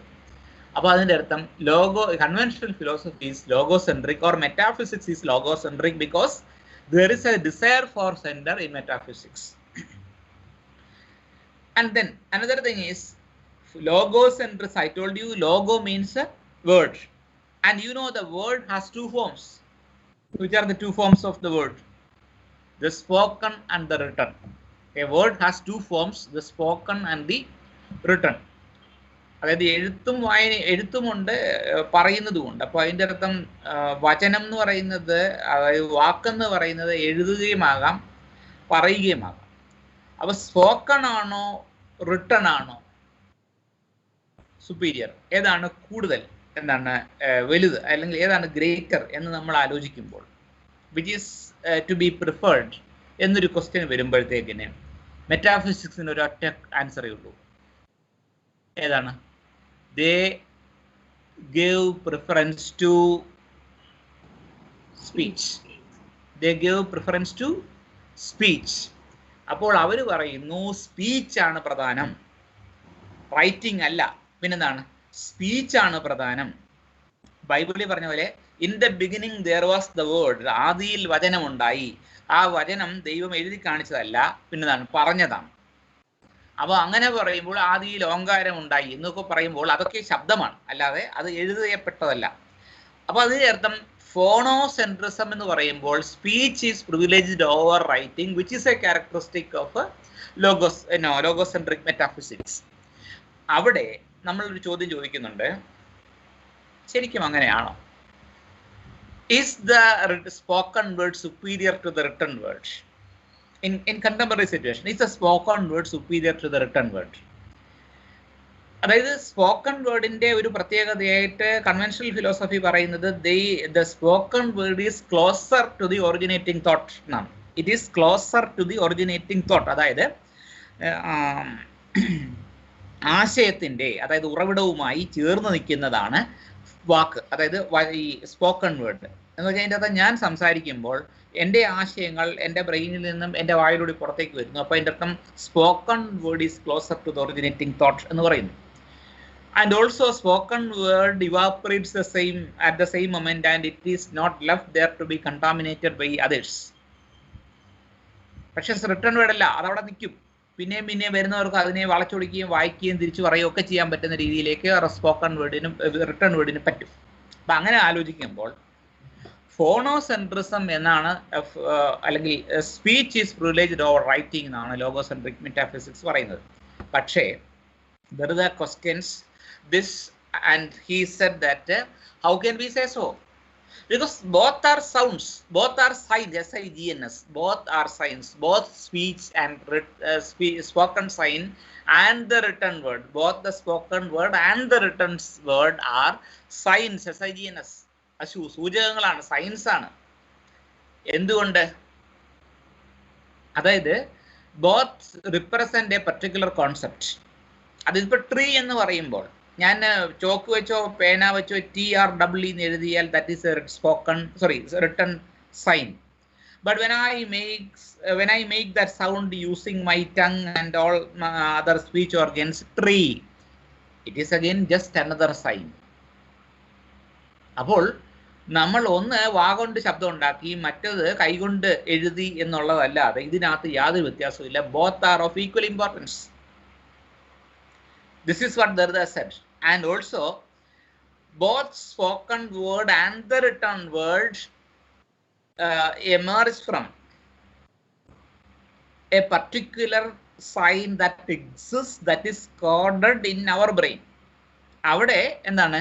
ശബ്ദങ്ങളെ ഇമേജസ് ആയിട്ടാണ് നമ്മളുടെ ബ്രെയിനിൽ സൂക്ഷിച്ചു വെച്ചിരിക്കുന്നത്. അപ്പോൾ അതിൻ്റെ അർത്ഥം both speech and writing are preceded by an image like thing, and so this is what Derrida called archewriting, archewriting, archewriting, something that precedes speech and writing. അതിൽ നിന്നാണ് അത് സ്പീച്ച് ആയിട്ടോ അത് റൈറ്റിംഗ് ആയിട്ടോ ഉണ്ടാകുന്നത്. ക്ലിയർ ആകുന്നുണ്ടോ? അതൊരു എക്സാമ്പിൾ പറഞ്ഞാലേ, ഈ ആഫാസിക് ചിൽഡ്രൻ ആർ അഗ്രാഫിക് ഓൾസോ എന്ന് വെച്ചാൽ മനസ്സിലായി. ആഫാസിയായും അഗ്രാഫിയായും രണ്ട് ഡിസോർഡേഴ്സ് ആണ്. ആഫാസിയ എന്ന് പറയുന്നത് വാക്കുകൾ തെറ്റിപ്പോകും അങ്ങനെയുള്ള കുട്ടികൾക്ക്. അഗ്രാഫിയ എന്ന് പറഞ്ഞാൽ റൈറ്റിംഗ് ഡിസോർഡർ ആണ്. റൈറ്റിംഗ് ആകപ്പാടെ അലമ്പായി പോകും. അപ്പോൾ ഇതാണ്, ഈ രണ്ട് ഡിസോർഡറും കണക്റ്റഡ് ആണ്. ആഫാസിക് ആർ അഗ്രാഫിക് 2. അതായത് ഇപ്പം നമ്മൾ വേറെ കാര്യം ആലോചിക്കുക. നമ്മളിപ്പോൾ സ്ഥിരം ഈ പിന്നെ TV സീരിയലുകളൊക്കെ കാണുന്ന ഒരു സാധനമാണ്. ആരെങ്കിലും എവിടെയെങ്കിലും പോയി തല്ലും കുത്തി വീഴും, എന്നിട്ട് അവസാനം എല്ലാം അടിച്ചു പോകും, ഓർമ്മയെല്ലാം അടിച്ചു പോകും. അത് കഴിഞ്ഞ ശേഷം അവിടെ എന്താണ്, അവരെല്ലാം പുതിയ മനുഷ്യരായിട്ടൊക്കെ വരുന്നു. ഇങ്ങനെയൊക്കെയുള്ള കുറേ മോട്ടീവ്സ് ഒക്കെ നമ്മുടെ ഇപ്പോഴത്തെ ഈ പൈങ്കിളി സീരിയലുകളൊക്കെ കാണാറുണ്ട്. അപ്പോൾ ഇതിനകത്തൊരു സംഗതി ആലോചിച്ചു. ഒരാൾ ആക്സിഡന്റ് പറ്റി, തലയ്ക്ക് ഒരു അപകടം പറ്റി. ഈ അപകടം പറ്റിയ ഒരാള് സംസാരിക്കുന്നില്ല. ഈ സംസാരശേഷി പോയ ഒരാളുടെ കയ്യിൽ ഒരു പേനായും പേപ്പറും കൊടുത്തിട്ട് എഴുതി കാണിക്കാൻ പറയുക. എന്താ സംഭവിച്ചതെന്ന് എഴുതി തരാൻ പറഞ്ഞാൽ എഴുതി തരുമോ? തരത്തില്ല, എഴുതി തരില്ല. കാരണം അതായത് നാക്ക് മുറിഞ്ഞു പോയാലോ അതല്ലെങ്കിൽ നമ്മുടെ മൗത്തിൽ എന്തെങ്കിലും ഇഞ്ചുറി ഒക്കെ ഉണ്ടായിരിക്കുകയാണെന്നുണ്ടെങ്കിൽ വായനക്കാൻ പറ്റാത്തതാണെങ്കിൽ ഓക്കെ, കൈ ഒരു പേപ്പർ കൊടുത്ത് എഴുതി തരും. പക്ഷെ തലയ്ക്കാണ് ഈ കുഴപ്പം സംഭവിച്ചതെങ്കിൽ പറയുകയില്ല, എഴുതുകയില്ല. അതിന്റെ കാരണം എന്താ? ഇവിടെ ഇരിക്കുന്ന ഏതോ ഒരു സാധനം, തലയിലുള്ള ഏതോ ഒരു സംഗതിയിൽ നിന്നാണ്, left hemisphere of the brain, അവിടെ നിന്നുള്ള ഒരു സോഴ്സിൽ നിന്നാണ് സ്പോക്കൺ വേർഡും റിട്ടേൺ വേർഡും ഉണ്ടാകുന്നത്. And that kind of writing is there inside the brain, which is called archy writing, which precedes something. Which precedes both speech and writing. Okay, നമ്മൾ അത്രയും കാര്യം മനസ്സിലാക്കി. ഫോണോസെൻട്രിസം. ഞാൻ വെറുതെ ഒരു ലോജിക്ക് എന്താണെന്ന് പറഞ്ഞു കഴിഞ്ഞാൽ, ഈ കൺവെൻഷണൽ ലോജിക്ക് എപ്പോഴും പറയും രണ്ടെണ്ണം തന്നിട്ട് പറയും ഒന്നും നല്ലതെന്ന് പറയും. ഇത് പറയുന്നത് അങ്ങനെയല്ല, രണ്ടും ഈക്വൽ ഇമ്പോർട്ടൻസ് എന്നേ പറഞ്ഞിട്ടുള്ളൂ. അതിൻ്റെ അർത്ഥം this does not mean that speech is more important, writing is more important than speech. അങ്ങനെ പറയുന്നില്ല. Both are of equal importance. That is what's called deconstruction. And next question is phallogocentrism. What is phallogocentrism? So that is another important term. Phallogocentrism means phallocentrism plus logocentrism, which is phallogocentrism. Phallocentrism plus logocentrism is phallogocentrism. C, നമ്മളിപ്പോൾ പറഞ്ഞിരിക്കുന്ന സംഗതികളൊക്കെ എന്തിനെ പറ്റിയാണ് പറയുന്നതെന്ന് അറിയാലോ? മെറ്റാഫിസിക്സിനെ പറ്റിയാണ്. അതായത് ദെറുത ഇതിനെതിരാണെന്നൂടെ ഓർത്തോണേ, മെറ്റാഫിസിക്സിനെ പറ്റിയാണ് പറയുന്നത്. ഫാലഗോസെൻട്രിസം എന്ന് പറയുമ്പോൾ ഞാൻ നേരത്തെ പറഞ്ഞു logocentrism. Logo means word. Okay, word is important. അങ്ങനെയാണെങ്കിൽ there can be another question. Whose word is important in conventional philosophy? Or whose word is important according to conventional philosophy? ആരുടെ വാക്കാണ് കൂടുതൽ പവർഫുൾ അല്ലെങ്കിൽ കൂടുതൽ ഇമ്പോർട്ടൻ്റ് എന്നുള്ള ചോദ്യം വരുമ്പോൾ മെറ്റാഫിസിക്സിന് ഒറ്റ ആൻസറേ ഉള്ളൂ, the voice of the male. അപ്പോൾ മെയിൽ വോയിസിന് ഇമ്പോർട്ടൻസ് കൊടുക്കുന്ന പാട്രിയാർക്കൽ ആയിട്ടുള്ള ഒരു ആറ്റിറ്റ്യൂഡ് മെറ്റാഫിസിക്സിനുണ്ട്. അപ്പൊ മെറ്റാഫിസിക്സിന്റെ കുഴപ്പങ്ങളാണ് ഇതൊക്കെ. That means the metaphysics perceives the male as the centre, and that is what is called phallogocentrism. That is male dominated ideas. So that is what is meant by phallogocentrism. Metaphysics phallogocentric ആണ്. അതിന് വേറെ എങ്ങും example തപ്പി പോകണ്ട, അരിസ്റ്റോട്ടലിനെ വായിച്ചാൽ മതി. Aristotle ഒരിക്കൽ പറഞ്ഞു, Aristotle is the founder of Western philosophy, and he once said that the female is the female by virtue of certain lack of qualities എന്നാണ് പുള്ളി പറഞ്ഞിരിക്കുന്നത്. The female is the female by virtue of certain lack of qualities. അതായത് ചില ഗുണങ്ങളുടെ അഭാവമാണ് സ്ത്രീയെ സൃഷ്ടിച്ചതെന്നാണ് Aristotle പോലും പറഞ്ഞിരിക്കുന്നത്. പിന്നെന്താ പിന്നെ വേറെ ആരെ കുറ്റം പറയാൻ? And also Aristotle believed that women had fewer teeth than men. കേട്ടോണേ, Aristotle believed that women had fewer teeth than men. അതായത് പുരുഷന്മാരുടെ അത്രയും പല്ല് സ്ത്രീകൾക്കില്ലെന്നാണ് പറയും. എന്നാണ് ആര് വിചാരിച്ചത്? അരിസ്റ്റോട്ടിൽ വിചാരിച്ചത്. ഇതിനെ പണ്ട് നമ്മുടെ Bertrand Russell in the 20th century gave a remark. He gave a reply, and Bertrand Russell said that Aristotle would not have committed this blunder. Aristotle would not have committed this blunder had he ever opened the mouth of Mrs. Aristotle. Aristotle would not have committed this blunder had he ever opened the mouth of Mrs. Aristotle എന്നാണ് Bertrand Russell പറഞ്ഞിരിക്കുന്നത്. പുള്ളിക്കാരത്തെ വാ തുറക്കാൻ അങ്ങനെ സമ്മതിച്ചു കാണത്തില്ല, അതുകൊണ്ടായി. So anyway, അപ്പൊ അതിന്റെ അർത്ഥം മെറ്റാഫിസിക്സിന്റെ ഈ തലങ്ങൾ ആലോചിക്കുമ്പോൾ അത് നീഷെ പോലും മോശക്കാരനല്ല, മനസ്സിലായി. നീഷെ അങ്ങേറ്റ റാഡിക്കൽ ഐക്കണോക്ലാസ്റ്റിക് ഫിലോസഫർ ആണെങ്കിലും ഈ സ്ത്രീകളുടെ കാര്യത്തിൽ പുള്ളി ഭയങ്കര പിന്തിരിപ്പനായി പോയി. പുള്ളി പറയുന്നത് women are the siren who lures the male philosopher in folly എന്നാ പറയുന്നത്. ഈ സൈറൻസ് എന്ന് പറഞ്ഞു കഴിഞ്ഞാൽ അറിയോ, ഈ കടലിലൂടെ യാത്ര പോകുന്ന സെയിലേഴ്സിനെ വഴിതെറ്റിക്കുന്ന ചില യക്ഷികളാണ്. അപ്പൊ ഇവരെ വഴിതെറ്റിച്ച് എവിടെയെങ്കിലും കൊണ്ടുപോയി മുക്കിക്കൊന്നുകളയും. അങ്ങനെയുള്ള ഈ മെയിലെല്ലാം ബേസിക്കലി ഫിലോസഫേഴ്സ് എന്നാണ് നീഷെ പറയുന്നത്. അപ്പോൾ പുരുഷന്മാരാകുന്ന തത്വചിന്തകന്മാരുടെ എല്ലാം വഴിതെറ്റിക്കുന്ന സൈറൻസ് ആണ് സ്ത്രീകൾ എന്ന് പറയുന്ന ആളാണ് നീഷെ. അപ്പോൾ ചുരുക്കി പറഞ്ഞാൽ എന്തോരം റാഡിക്കലാണെങ്കിലും ഒരു കാര്യത്തിൽ അവരെല്ലാം ഒരുപോലെയാണ്. കാരണം എന്താ, that is considering the male as the centre and that's what's called ഫാലഗോസെൻട്രിസം.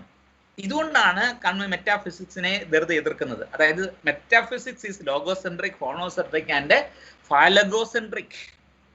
Clear ആണോ? Is it clear now?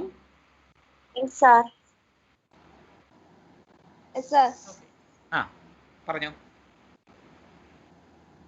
Any doubt? No, sir. Yes, sir.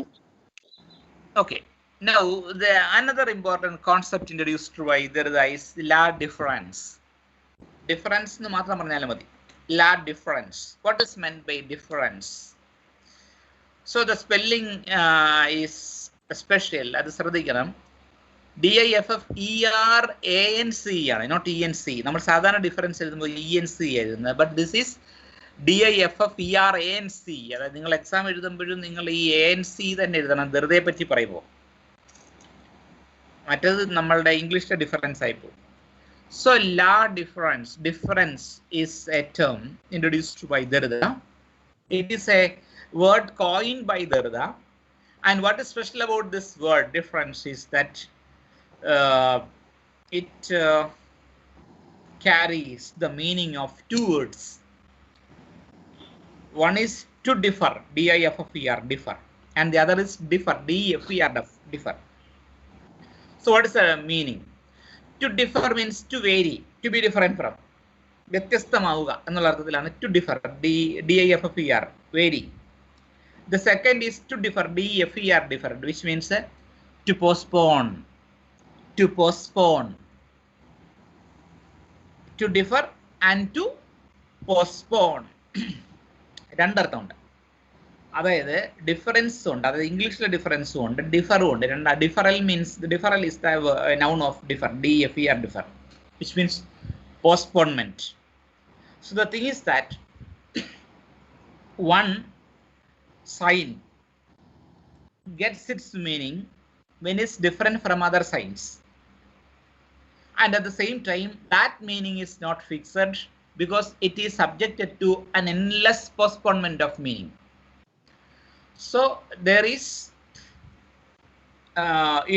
difference that makes meaning possible, and also this meaning is subjected to an endless postponement. ചുരുക്കി പറഞ്ഞ ഇത്രയേ ഉള്ളൂ അതിൻ്റെ അർത്ഥം. ഒന്നിൻ്റെയും എന്നാ പറയുന്നത്, correct meaning എന്ന് പറയുന്നൊരു സംഗതി മിത്താണ്. അങ്ങനെ ഒരു മീനിങ് ഇല്ല. കറക്റ്റ് മീനിങ് എന്ന് പറയുന്നൊരു സംഗതി ഇല്ല, അതൊരു മിത്താണ്. കാരണം മീനിങ് എന്ന് പറയുന്നത് ഈ subjected to endless postponement, deferral of meaning ആണ്. അതായത് ഒരു മായ പൊന്മാനെ പോലെയാണ് മീനിങ്. നമ്മളൊരു സംഗതിയുടെ മീനിങ് കണ്ടെത്താനായിട്ട് അവിടെ എത്തുമ്പോൾ അത് നമ്മുടെ അടുത്ത് വെട്ടിച്ച് അപ്പുറത്തേക്ക് പോകും. അതുകൊണ്ടാണ് ലിറ്ററേച്ചറിൽ multiple interpretations are possible. Multiple interpretations are possible. And for example, take the case of the drama Waiting for Godot by Samuel Beckett. പഠിച്ചിട്ടുണ്ടോ? വെയിറ്റിംഗ് ഫോർ ഗോദോ പഠിച്ചിട്ടുണ്ടോ? വെയിറ്റിംഗ് ഫോർ ഗോദോ പഠിച്ചോ? ഞങ്ങൾക്ക് കഥ പറഞ്ഞു തന്നിട്ടുണ്ട് ഞങ്ങളുടെ ഡിഗ്രി സമയത്ത്. ഓക്കെ. അതിൽ two tramps wait for a mysterious figure called Godot. ഈ ഗോദോ ആരാണെന്നുള്ളതിനെ പറ്റി അതിനകത്ത് പറയുന്നില്ല. ഈ ഗോദോ ആരാകാം എന്നുള്ളതിനെ പറ്റി ഒത്തിരി ഇന്റർപ്രിട്ടേഷൻസ് കൊടുത്തിട്ടുണ്ട്. രണ്ടുപേര് കാത്തിരിക്കുന്നു, അവസാനം ഇങ്ങനെ വരുന്നില്ല. അപ്പോൾ അതിനെ പറ്റിയുള്ള ഒരു സിറ്റുവേഷൻ, അതിൻ്റെ ഒരു ഇന്റർപ്രിട്ടേഷനകത്ത് പല മീനിങ്സ് കൊടുത്തിട്ടുണ്ട്. Sub critics interpreted it as God. GODOT, Godo means God. That is one interpretation. And another interpretation is that Godo is Christ. Yet another interpretation is that Godo is just another trump, like the other characters, Vladimir and Astragan.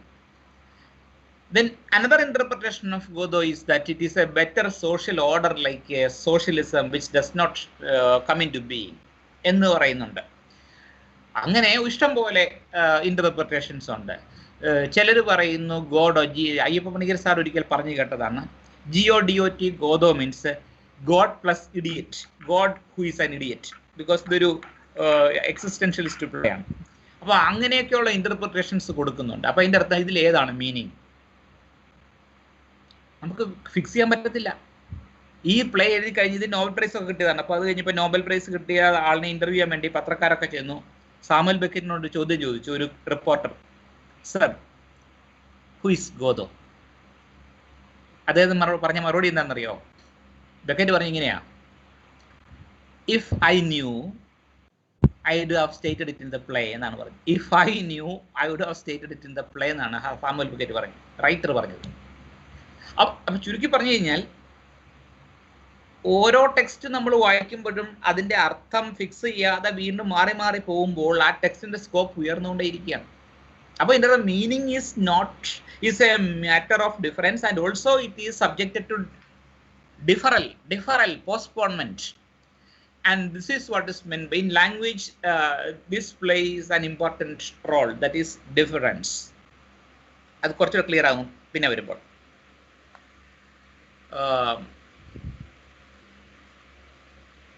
One minute. Okay.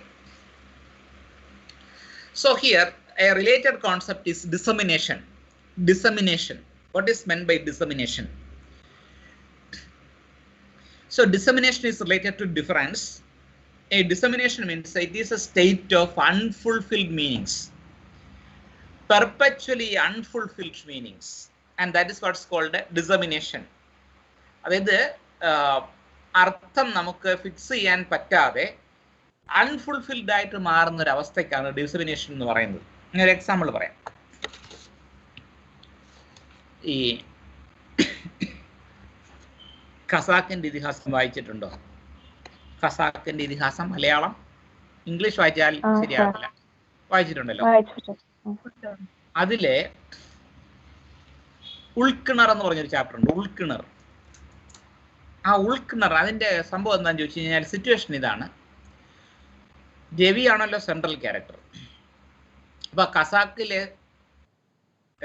ഖസാക്കിലൊരു മൊല്ലാക്കയുണ്ട്.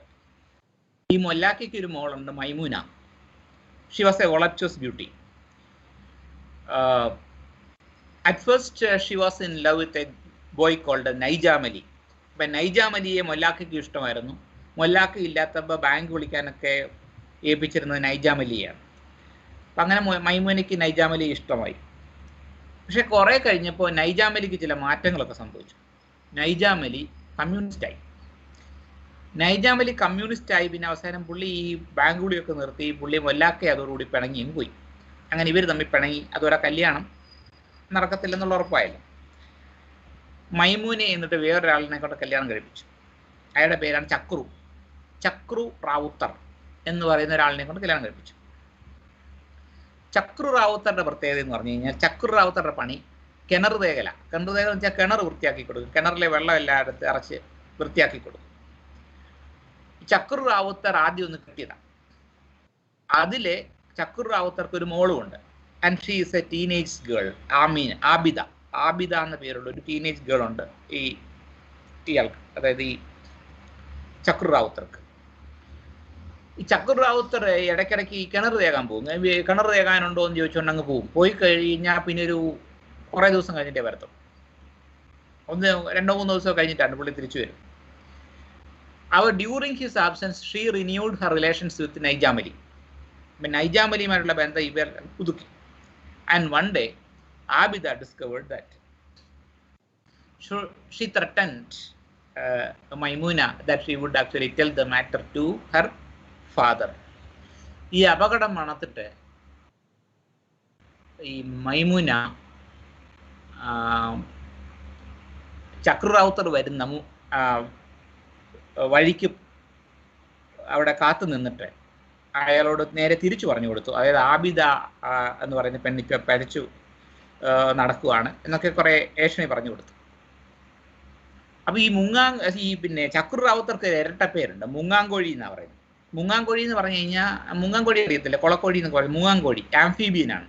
അത് വെള്ളത്തിലും ജീവിക്കും കരയിലും ജീവിക്കും. അങ്ങനെ ഒരു ആകാശത്തൂടെ പറക്കുകയും ചെയ്യും, വെള്ളത്തിൽ പോയി മീൻ പിടിക്കുകയും ചെയ്യും. ഇയാൾ ഈ കിണർ തേകൽ നടക്കുന്നതുകൊണ്ട് നാട്ടുകാർ ഇയാൾക്ക് ഇട്ട ഇരട്ടപ്പേര് മുങ്ങാങ്കോഴി എന്നാണ്. അപ്പോൾ മുങ്ങാങ്കോഴി വന്നപ്പോൾ ആബിദയെ പറ്റിയുള്ള ഈ ഏഷണി മുഴുവനും മൈമുന പറഞ്ഞു. ഇത് കേട്ടപ്പോൾ ഇയാൾക്ക് അങ്ങ് കലി കയറി. എന്നിട്ട് ഇയാൾ സംഭവിച്ചെന്താണെന്ന് കഴിഞ്ഞാൽ അയാൾ ആബിദയെ ഒരു വിറക് കമ്പെടുത്ത് ആബിദയെ അടിച്ചു. ആബിദ ഓടി, ജീവൻ രക്ഷിക്കാൻ വേണ്ടി ഓടി. അതിനെപ്പറ്റി വിജയന്റെ ബ്യൂട്ടിഫുൾ പ്രോസ് വർക്കാണ്. വിജയൻ പറഞ്ഞിരിക്കുന്നതാണ്, ധാരധാരയായി ഒഴുകുന്ന ചോരയുമായി ആബിദ. ഞാൻ എൻ്റെ ഓർമ്മയിൽ നിന്ന് പറയുന്നതാണേ, ചിലപ്പോൾ മാറാൻ വ്യത്യാസം വരാൻ. സോ ധാരധാരയായി ഒഴുകുന്ന ചോരയുമായി ആബിദ, പിറകെ കലി കൊണ്ട വെട്ടുക്കിളിയെ പോലെ മുങ്ങാങ്കോഴി, കലി കൊണ്ട വെട്ടുക്കിളിയെ പോലെ മുങ്ങാങ്കോഴി. അന്ന് അവർ ഈ മഹമ്മൂനയുടെ വീട്ടിൽ തന്നെ, മൊല്ലാക്കയുടെ വീട്ടിൽ തന്നെ പോയി അവളെ അഭയം തേടി അങ്ങനെ രക്ഷപ്പെട്ടു ആബിദ. അന്ന് രാത്രിയിൽ ചക്രു Rawther became so he felt guilty of what he had done to his daughter. അപ്പം മോളെ അടിച്ചതിലുള്ള വിഷമം കൊണ്ട് പശ്ചാത്താപ വിവശനായി സങ്കടം സഹിക്കാനാകാതെ മുങ്ങാങ്കൊഴിയിരിക്കുക. ഇനി വിജയന്റെ ഭാഷയാണ്, എൻ്റെ ഓർമ്മയിൽ നിന്നാണ്.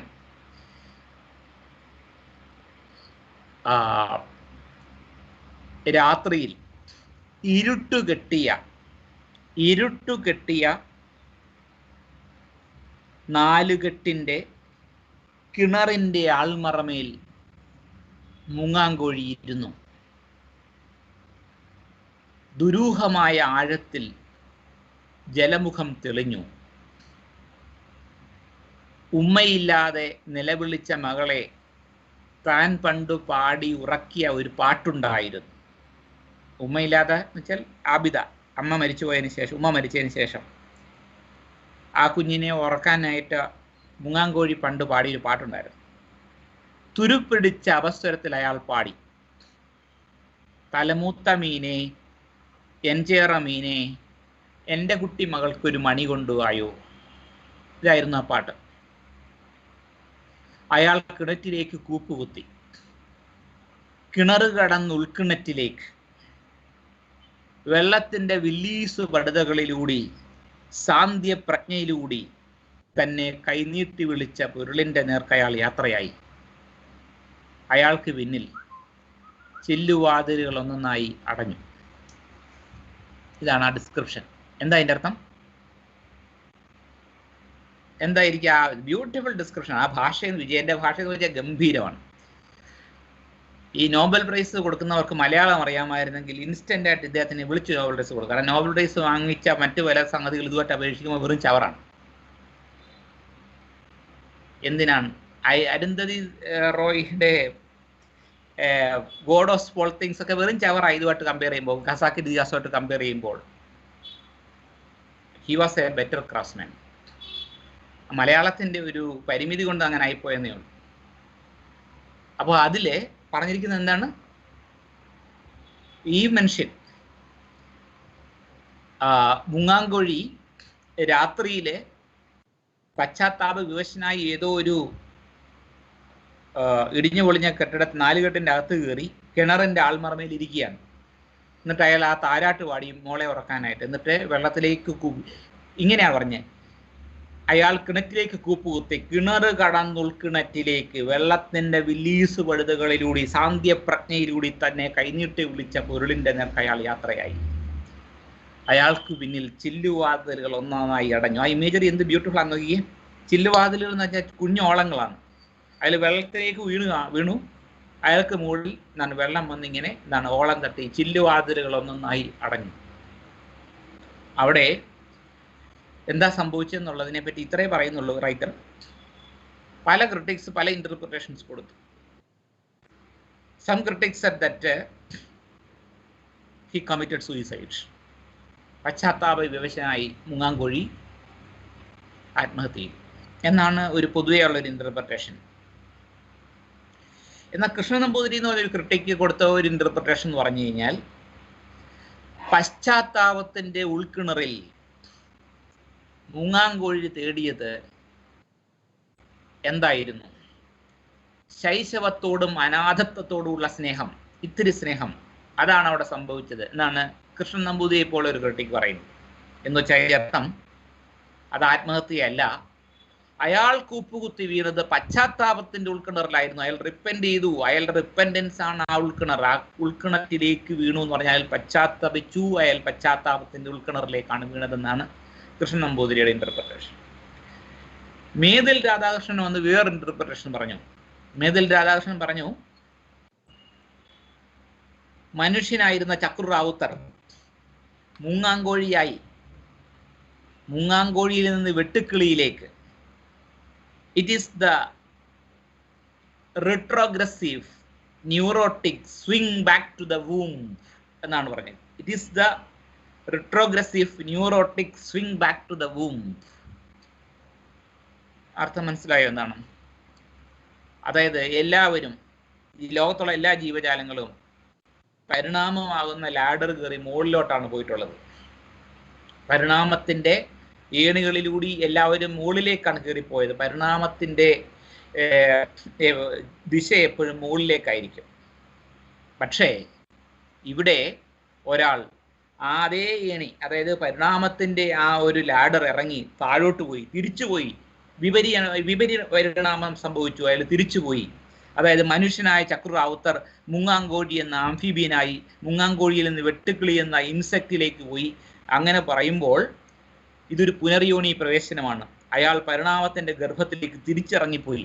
അതാണ് the retrogressive neurotic swing back to the womb എന്ന് മേതിൽ രാധാകൃഷ്ണൻ പറഞ്ഞത്. ഇതിലേത് ഇന്റർപ്രിട്ടേഷനാണ് കറക്റ്റ്?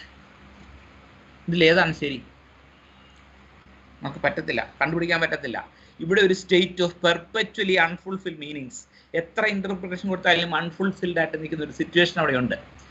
അപ്പോൾ അതിൻ്റെ അർത്ഥം ഈ സിറ്റുവേഷനിൽ we can say that this is a kind of dissemination. അത് ലാ ഡിഫറൻസ് വഴി വന്നതാണ്. അതായത് എൻലെസ് പോസ്റ്റ്പോൺമെന്റ് ഓഫ് മീനിങ് അവിടെ നടക്കുന്നത്.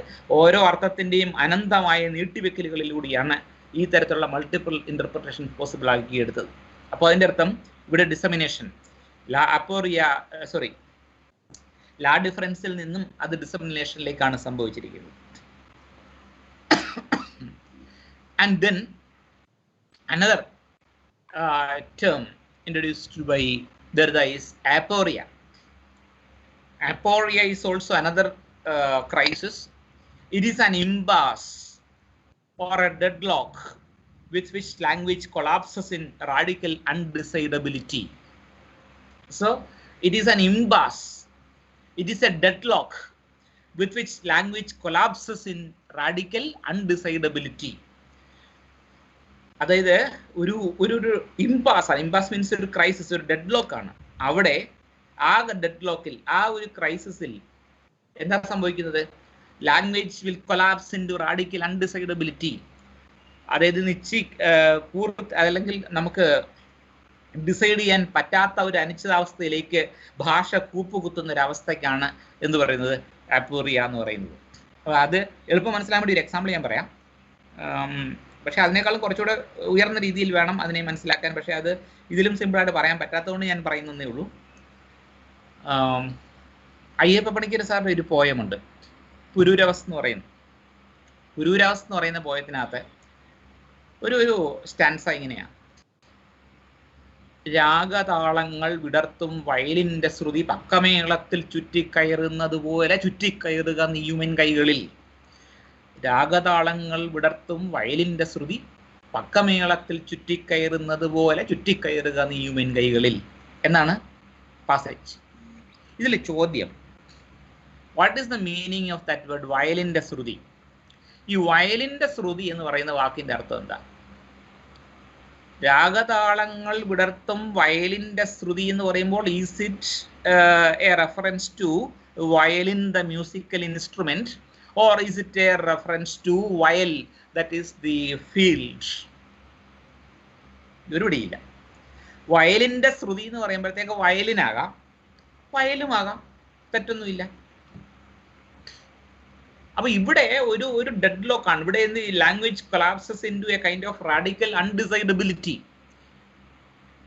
ഇങ്ങനെ ഇതുപോലുള്ള പല കൾച്ചറിൽ ഇതുപോലുള്ള പല സംഭവങ്ങൾ നമുക്ക് ഡിസൈഡ് ചെയ്യാൻ പറ്റാത്ത രീതിയിലേക്ക് ഭാഷ കൂപ്പ് കുത്തുന്ന സമയത്ത് we can say that it is a kind of aporia.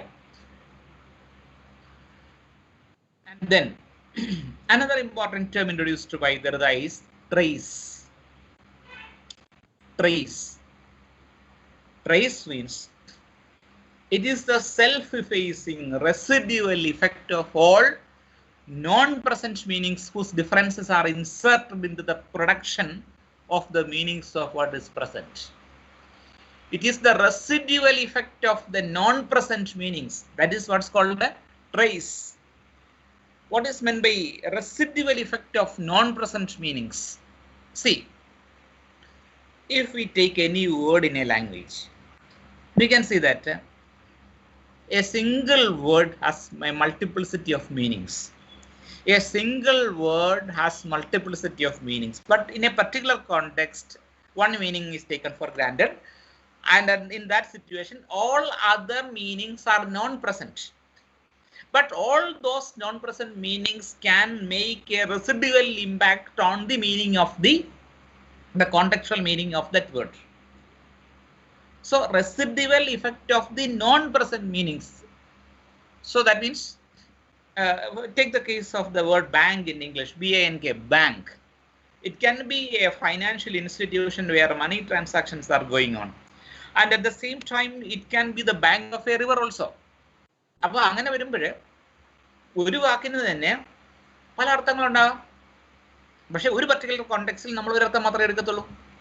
അതിൻ്റെ അർത്ഥം മറ്റു അർത്ഥങ്ങൾ ആ വാക്കിന് ഇല്ലെന്നല്ല.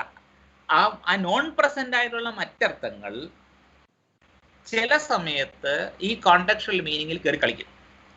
അപ്പോൾ അതിൻ്റെ ട്രേസ് അവിടെ കിടപ്പുണ്ട്.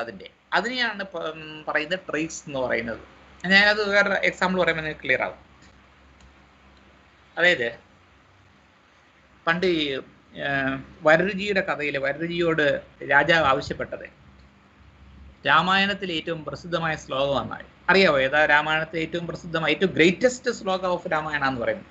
ഏറ്റവും ഉദാത്തമായ ശ്ലോകം ഏതാണ് എന്ന് അറിയാം? അതിതാണ്. അതായത് വനവാസത്തിന് പുറപ്പെടുന്നതിന് മുമ്പേ ലക്ഷ്മണന് അമ്മയായ സുമിത്ര കൊടുത്തൊരു ഉപദേശം അറിയാമോ? അത് സീത അമ്മയെ പോലെ കാണണോ? സീത അമ്മയെ പോലെ കാണണോ? അത് തന്നെ. അതായത് അത് തന്നെ. അതായത് പറഞ്ഞു അതെ, അങ്ങനെ തന്നെ, കറക്റ്റ്. അതാണ് ഏറ്റവും ഉദാത്തമായ ശ്ലോകമായിട്ട് കണക്കാക്കിയിരുന്നത്. രാമം ദശരഥം വിദ്ധി മാം വിദ്ധി ജനകാത്മജാം അയോധ്യാം അടവീം വിദ്ധി ഗച്ഛതാത യഥാതഥ. ഇങ്ങനെയാണ് ആ ശ്ലോകം കൊടുത്തിരിക്കുന്നത്. അതിൽ ഈ ഒരു ശ്ലോകത്തിന് തന്നെ 10ഓളം ഇന്റർപ്രിട്ടേഷൻസ് ഉണ്ട്. അതിന്റെ പല ഇന്റർപ്രിട്ടേഷൻ നമുക്ക് എല്ലാം ഒന്നും എനിക്കറിയത്തില്ല. ഇതിനകത്ത് ഒന്നും രണ്ടെണ്ണം ഞാൻ പറയാം. ആദ്യം നിങ്ങൾ പറഞ്ഞതുപോലെ ആദ്യം പറഞ്ഞിരിക്കുന്നത് എങ്ങനെയാണ്? രാമം ദശരഥം വിദ്ധി എന്ന് പറഞ്ഞ വിധി എന്ന് വെച്ചാൽ കൺസിഡർ രാമ ആസ് ദശരഥനെ പോലെ കണക്കാക്കൂ എന്ന് പറഞ്ഞാൽ അതിന്റെ അർത്ഥം രാമൻ എന്നും നിന്റെ അച്ഛനായിരിക്കണം. മാം വിദ്ധി ജനകാത്മജ സീതയാണ്. സീതയെ എന്തായിട്ട് കണക്കാക്കണം? അമ്മയായും കണക്കാക്കണം. മാം വിദ്ധി ജനകാത്മജാം അയോധ്യാം അടവീം വിദ്ധി. അയോധ്യ അതായത് അടവി, കാട് എന്ന് പറയുന്നത് ഏത് കാട്ടിൽ ചെന്നാലും അത് അയോധ്യയായിട്ടും കണക്കാക്കണം.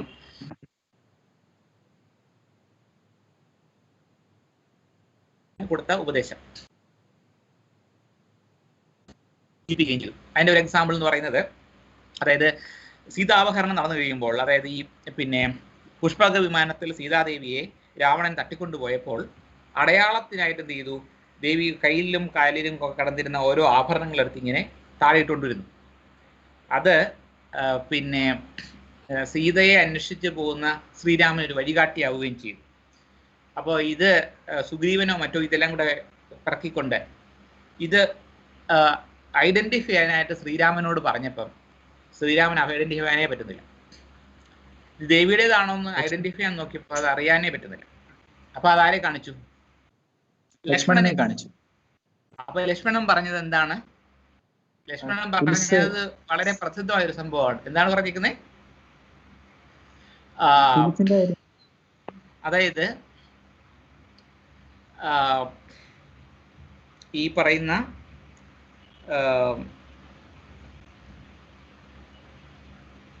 ന ജാനാമി കങ്കണം,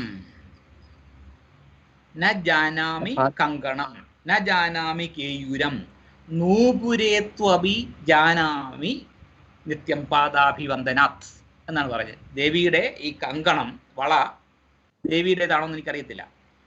ന ജാനാമി, എനിക്കറിയില്ല.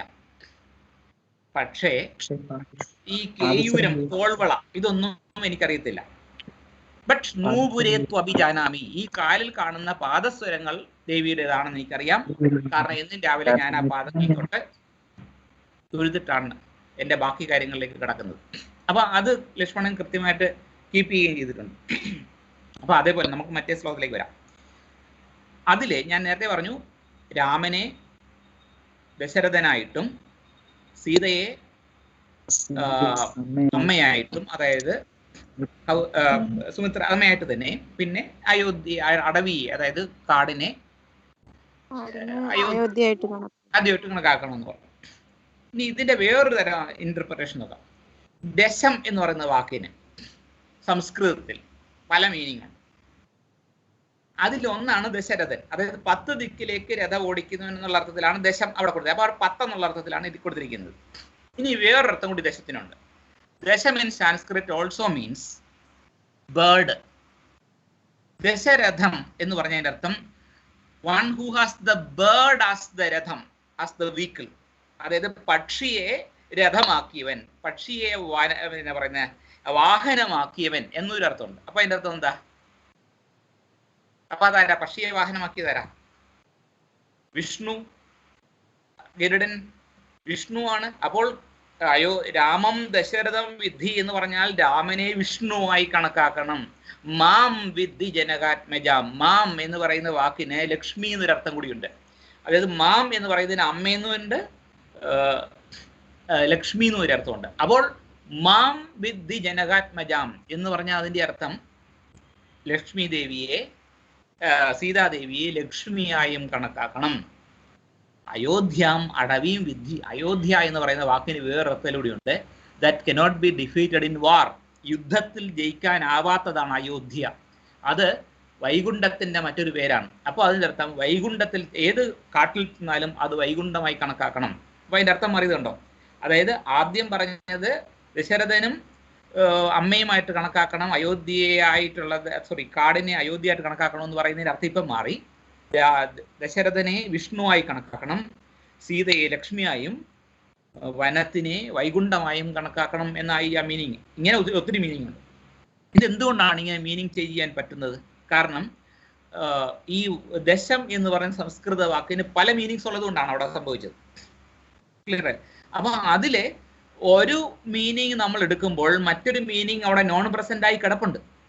അതിന്റെ ഇഫക്റ്റ് ചിലപ്പോൾ നമ്മളുടെ ടോട്ടൽ മീനിങ്ങിനെ ബാധിക്കാൻ സാധ്യതയുണ്ട്. And this is what is called trace, the self effacing residual impact of all non present meanings.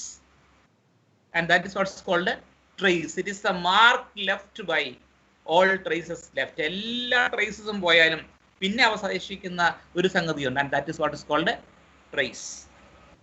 Clear now?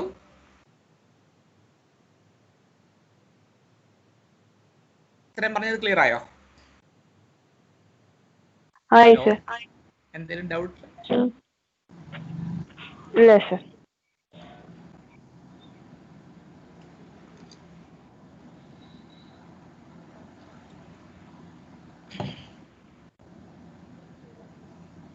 Okay, നമുക്കിനി നിങ്ങൾക്ക് പഠിക്കാനുള്ള എസ്സേ കൂടെ നോക്കിയില്ല. So this is what is prescribed in the syllabus: structure, sign and play in the discourse of human sciences. So here, this is a very important paper in the history of literary theory, because it is in this theory, in this paper, that Derrida introduced the theory of deconstruction. Derrida introduced the theory of deconstruction in this paper, structure, sign and play in the discourse of human sciences.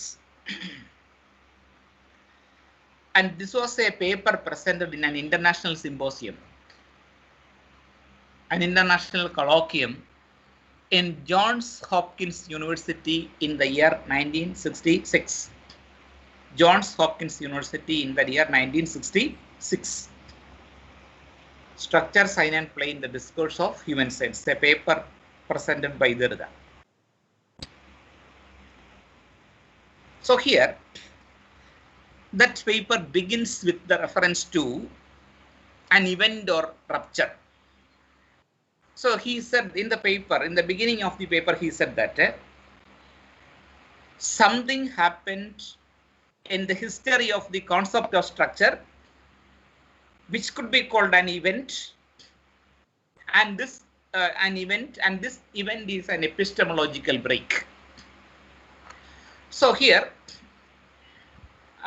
something happened in the history of the concept of structure. അതായത് structure എന്ന് പറയുന്ന concept ഞാൻ നേരത്തെ പറഞ്ഞല്ലോ, നമ്മൾക്ക് ചിന്തിക്കാനായി നമ്മൾ ഉപയോഗിക്കുന്ന ഉപകരണങ്ങളെയാണ്, സാമഗ്രികളെയാണ് structure എന്ന് ഞാൻ പറഞ്ഞത് ഓർമ്മയുണ്ടല്ലോ. അപ്പൊ അതിനൊരു എക്സാമ്പിളിൽ പറയുമ്പോൾ ചിലപ്പോൾ നിങ്ങൾക്ക് കുറച്ചുകൂടെ ക്ലിയർ ആകുമായിരിക്കും. ഇപ്പൊ നമ്മളെ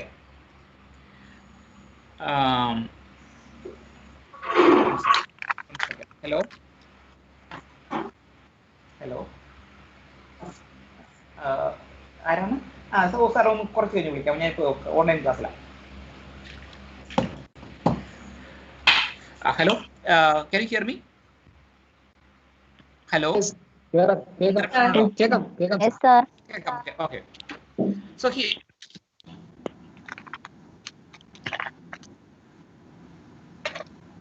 നേരത്തെ പറഞ്ഞ പോലെ നമുക്ക് ചിന്തിക്കാനായിട്ട് നിൽക്കുന്ന ചില ഫൗണ്ടേഷൻസിനെയാണ് സ്ട്രക്ചർ എന്ന് പറഞ്ഞല്ലോ. ഇപ്പൊ അതിന്റെ എക്സാമ്പിൾ പറയുമ്പോൾ ചിലപ്പോൾ കുറച്ചുകൂടി ക്ലിയർ ആവും.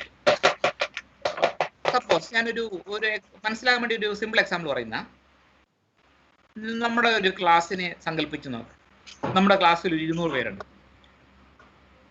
നിങ്ങൾക്ക് ഈ കോഴ്സ് കഴിഞ്ഞപ്പോഴത്തേക്ക് നിങ്ങൾക്ക് എല്ലാവർക്കും കൂടി ഒരു പിക്നിക്കിന് പോകണമെന്ന് തോന്നുന്നു വിചാരിച്ചു.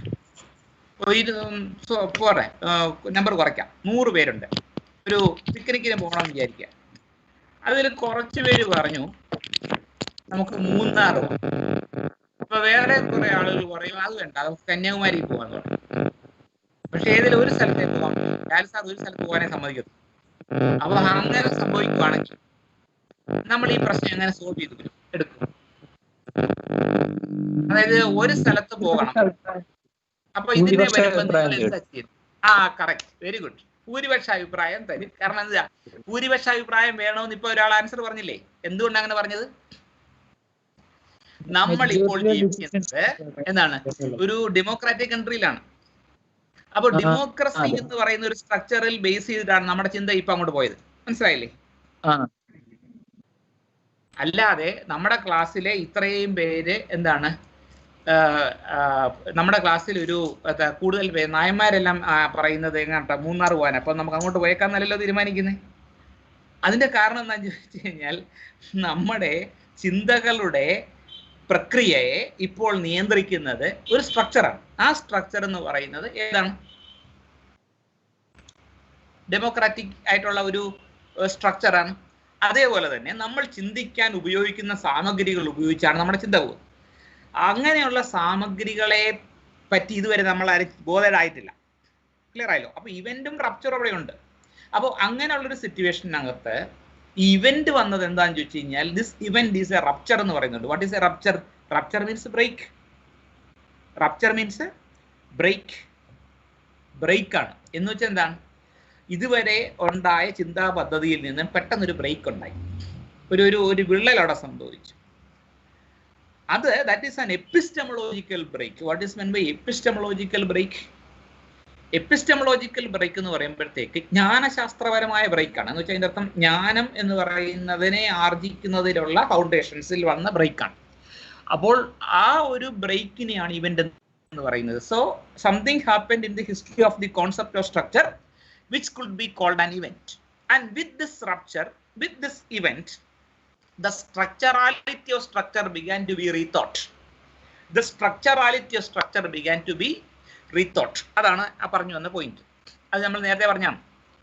ഈ 1950s 60s വരെ നമ്മൾ ചിന്തിക്കുന്ന ആ ഒരു സാമഗ്രികളെ പറ്റിയോ ഫൗണ്ടേഷൻസിനെ പറ്റിയോ ഒരാളും ബോധരായിരുന്നില്ല. പക്ഷെ സഡൻലി ആ സ്ട്രക്ചറിന്റെ സ്ട്രക്ചറാലിറ്റിയെ പറ്റിയുള്ള ഒരു ചിന്ത, അത് especially after reading Nietzsche and other philosophers crept into philosophy. അതോടുകൂടി എന്ത് ചെയ്തു, ഒരു എപ്പിസ്റ്റമോളജിക്കൽ ബ്രേക്ക് സംഭവിച്ചു. ക്ലിയർ ആയോ? So it is an epistemological break with which the structurality of structure was questioned. So that is what is called event. So here there is said that something happened in the history of the concept of structure which could be called an event, and this is an epistemological break. എന്ന് പറഞ്ഞാൽ ഇതുവരെ നമ്മൾ ചിന്തിച്ചിരുന്ന ഫൗണ്ടേഷൻസിന് എതിരെ ഒരു ചിന്ത അവിടെ ഉണ്ടായി. അതിനെയാണ് എപ്പിസ്റ്റമോളജിക്കൽ ബ്രേക്ക് എന്ന് ഉദ്ദേശിക്കുന്നത്. Is it clear now? That is the first point. And then he said that this idea, I mean the concept of the structure or even a center is as old as the episteme.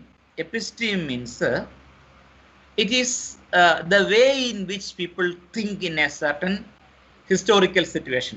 It is the way in which people think in a certain historical situations. അതായത് നമ്മളുടെ ഓരോ കാലഘട്ടത്തിലും ആളുകളുടെ ചിന്താഗതി എന്താണ് മാറുമായിരിക്കും. ഇപ്പം നമ്മൾ ചിന്തിക്കുന്നു ഭൂരിപക്ഷത്തിനോടൊപ്പം നിൽക്കണം. പക്ഷെ ഒരു 50, 60, 70 വർഷങ്ങൾക്ക് മുമ്പ് അല്ലെങ്കിൽ 100 വർഷങ്ങൾക്ക് മുമ്പ് നമ്മളുടെ എന്താണ് ആൻസർ ഇങ്ങനെ ആയിരിക്കത്തില്ല ചിലപ്പോൾ വരുന്നത്. ക്ലിയർ ആയില്ല? ഒരു പ്രിവിലേജ്ഡ് സെക്ഷൻസ് ഓഫ് ദ സൊസൈറ്റിയോ അല്ലെങ്കിൽ പറയുന്നത് പോലെ മാത്രമേ മുന്നോട്ട് നീങ്ങത്തുള്ളായിരുന്നു അന്ന്. എന്നുവെച്ചാൽ ഓരോ കാലഘട്ടത്തിലും ആളുകൾ ചിന്തിക്കാൻ ഉപയോഗിക്കുന്ന ഉപകരണങ്ങൾ വ്യത്യസ്തപ്പെട്ടിരിക്കുന്നു. അതാണ് structure is as old as episteme എന്ന് പറയുമ്പോൾ. എപ്പിസ്റ്റീം എന്ന് പറഞ്ഞാൽ ഇതാണ്, ഓരോ കാലഘട്ടത്തിലും ആളുകൾ ചിന്തിക്കാൻ ഉപയോഗിക്കുന്ന സാമഗ്രികളാണ്.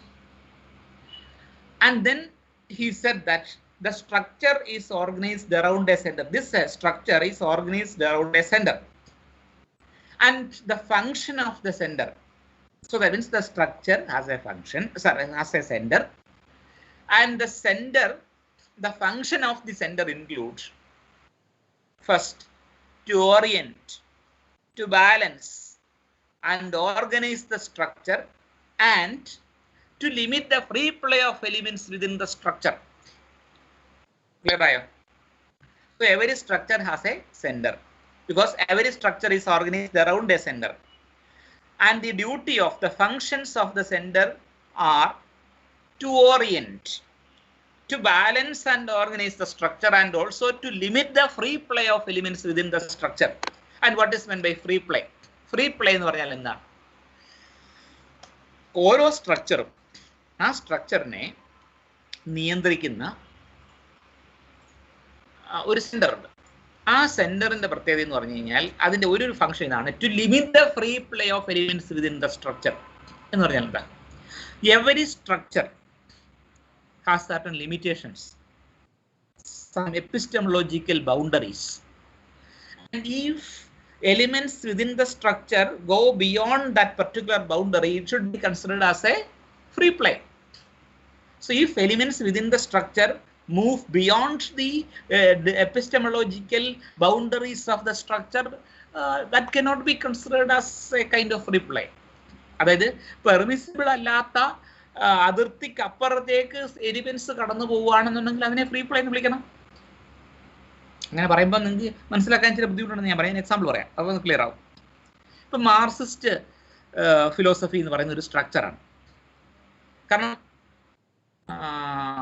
ഈ സ്ട്രക്ചറിനകത്ത്, ഈ മാർക്സിസ്റ്റ് ഫിലോസഫിയിലെ ആ സ്ട്രക്ചറിനുള്ളിലെ എന്തൊക്കെ പെർമിസിബിൾ ആകാം, എന്തൊക്കെ പെർമിസിബിൾ അല്ല എന്ന് പറയുന്ന ചില സംഭവങ്ങളുണ്ട്. അതായത് ഒരു മാർക്സിസ്റ്റിന് എന്താകാം, എന്താകാൻ പാടില്ല എന്ന് പറയുന്ന ചില സംഭവങ്ങളുണ്ട്. അതാണ് അതിൻ്റെ ഡിസിപ്ലിനറി ബൗണ്ടറീസ് എന്ന് പറയുന്നത്, അല്ലെങ്കിൽ എപ്പിസ്റ്റമോളജിക്കൽ ബൗണ്ടറി എന്ന് പറയുന്നത്. ഒരു എക്സാമ്പിൾ പറഞ്ഞാൽ, Marxism is A materialist philosophy. Marxism എന്ന് പറയുന്നത് മാർക്സ് തന്നെ പറഞ്ഞിട്ടുള്ളതാണ്, it is A materialist philosophy, which means there is no room for spirituality or spiritualism in Marxism. സ്പിരിച്വാലിറ്റിക്കോ സ്പിരിച്വലിസത്തിനോ മാർക്സിസത്തിനകത്ത് യാതൊരു സ്ഥാനവും ഇല്ല. Because this is a pakka materialist philosophy, ഭൗതികവാദമാണ്. അതിനകത്ത് സ്പിരിച്വലിസം ഇല്ല. അങ്ങനെ ആകുമ്പോൾ if elements within the Marxist structure move towards spiritualism, it should be considered as a free play. അപ്പോൾ അതെന്തായിട്ട് മാറും? ഫ്രീ പ്ലേ ആയിട്ട് മാറും. അപ്പോൾ ഈ മാർക്സിസ്റ്റ് ഫിലോസഫിയിൽ എന്നാൽ പിന്നെ ദൈവം, അതായത് സെൻറ്റർ എന്ന് പറയുന്നത് മനുഷ്യനാണല്ലോ. അപ്പോൾ അത് മാറ്റി ഇനിയിപ്പോൾ നമുക്ക് ഇച്ചിരി സ്പിരിച്വലിസം ഒക്കെ ആകാമെന്ന് പറയുമ്പോൾ എന്താ സംഭവിക്കുന്നത്? അത് ഫ്രീ പ്ലേ ആകും. ഫ്രീ പ്ലേ ഉണ്ടായാൽ എന്ത് ചെയ്യും? സ്ട്രക്ചർ തകരും. ഫ്രീ പ്ലേ ഉണ്ടായാൽ സ്ട്രക്ചർ തകരും. അതുകൊണ്ട് മാർക്സിസ്റ്റ് പാർട്ടി എന്താണ്, സപ്താഹം നടത്തിയാലും ഹോമം നടത്തിയാലും ഒക്കെ എന്താണ് പ്രശ്നമാണ്. കാരണം എന്താ? They are not permissible within the disciplinary parameters of the structure. അതേപോലെയാണ് ഓരോ സംഗതിക്കകത്തും ഓരോ ഫിലോസോഫിക്കൽ അല്ലെങ്കിൽ സ്ട്രക്ചറിനകത്തും പെർമിസിബിൾ ആയതും അല്ലാത്തതുമായ ഒത്തിരി കാര്യങ്ങളുണ്ട്. പെർമിസിബിലിറ്റിയുടെ ലിമിറ്റ്സിന് അപ്പുറത്തേക്ക് എലിമെന്റ്സ് മൂവ് ചെയ്യുമ്പോൾ that should be considered as free play. ആ ഫ്രീ പ്ലേ ലിമിറ്റ് ചെയ്യേണ്ടതെന്ന് പറയുന്നത് ആരാണ്? സെന്ററിന്റെ ഫംഗ്ഷനാണ്. ഇപ്പൊ കോൺഗ്രസ്സുകാരോ BJPക്കാരോ പോയി സപ്താഹം നടത്തിയാൽ ഒരു പ്രശ്നമില്ല. കാരണം എന്താ? അതിനകത്ത് അതൊക്കെ പെർമിസിബിൾ ആണ്. പക്ഷേ ഒരു മെറ്റീരിയലിസ്റ്റ് ഫിലോസഫിയായ മാർക്സിസത്തിൽ ദാറ്റ് ഇസ് നോട്ട് പെർമിസിബിൾ എന്നേ പറയുന്നത്. അപ്പോൾ അതിൻ്റെ അർത്ഥം അങ്ങനെ പോകുമ്പോൾ that should be considered as free play and free play will destroy the structure. അങ്ങനെ ഉണ്ടാകാതിരിക്കാൻ വേണ്ടി സെന്ററിന്റെ ഫംഗ്ഷൻ എന്ന് പറയുന്നത് to limit the free play of elements within the structure. So these are the functions of the center. അപ്പം function centre ഉണ്ടെന്ന് പറഞ്ഞു, functions ഇതാണെന്ന് പറഞ്ഞു. ഇനി നമുക്ക് അടുത്തൊരു ചോദ്യം. He asks another question. Where is this center? Where is this center? Where is this center? So I told you that the structure is organized around the center. The structure is organized around the center, which means the center is within the structure. Still there is a problem. ഇവിടെ ഒരു പ്രശ്നമുണ്ട്. എന്താ പ്രശ്നം? The center can alter the structure, but the structure can never alter the center. The center can alter the structure. സെന്ററിനെ കാലാകാലങ്ങൾ അനുസരിച്ച് സ്ട്രക്ചറിൽ alterations വരുത്താം. പക്ഷേ സ്ട്രക്ചറിനെ ഒരിക്കലും സെന്ററിനെ ഓൾട്ടർ ചെയ്യാൻ പറ്റുമോ? പറ്റത്തില്ല. അപ്പം ഞാൻ മുമ്പ് പറഞ്ഞ എക്സാമ്പിൾ എടുക്കുകയാണെങ്കിൽ മാർക്സിസ്റ്റ് ഫിലോസഫിയുടെ സെന്റർ എന്ന് പറയുന്നത് മാൻ ആണ്. ആ മാൻ എന്ന് പറയുന്നത് ഞങ്ങൾ മാറ്റുകയാണ്. ഇനി ഗോഡ് ആക്കി എന്ന് പറഞ്ഞാൽ തീർന്നു, എല്ലാം തീർന്നു. കാരണം എന്താ? The structure cannot alter the centre, but the centre can alter the structure. അപ്പോൾ since the structure cannot alter the centre, we have to say that it is beyond the transformative reach of the structure. Center is something beyond the transformative reach of the structure. Then we have to say that it is outside the structure. അപ്പോൾ നമുക്ക് പറയേണ്ടി വരും ഇത് സെന്ററിന് പുറത്ത്, സ്ട്രക്ചറിന് പുറത്തല്ലേ എന്ന് പറയേണ്ടി വരും. അപ്പോൾ ഇതെന്താ സംഭവിക്കുന്നത്? ആദ്യം പറഞ്ഞു സെന്ററിനുള്ളിലാണെന്ന് പറയുന്നു, ഇപ്പൊ പറയുന്നത് സെന്ററിന് പുറത്താണെന്ന് പറയും. ഇതിലേതാ ശരി? So paradoxically enough, both are correct because the center is something that is oscillating between inside and outside. And in that case, how can we call it a center? അങ്ങനെയാണെങ്കിൽ നമുക്ക് ഇതിനെ എങ്ങനെ സെന്റർ എന്ന് വിളിക്കാൻ പറ്റും? പുറത്തും അകത്തുമായിട്ട് ഓസിലേറ്റ് ചെയ്തുകൊണ്ടിരിക്കുന്ന ഒരു സംഗതിയാണ് സെന്റർ എങ്കിൽ നമുക്ക് എങ്ങനെ ഇതിനെ സെന്റർ എന്ന് വിളിക്കാൻ പറ്റും? ചുരുക്കി പറഞ്ഞാൽ നമുക്ക് എളുപ്പവഴിയിൽ ഒരു കാര്യം പറയാം. There is no center. There is no center, and the so-called center is a metaphor of something that does not exist.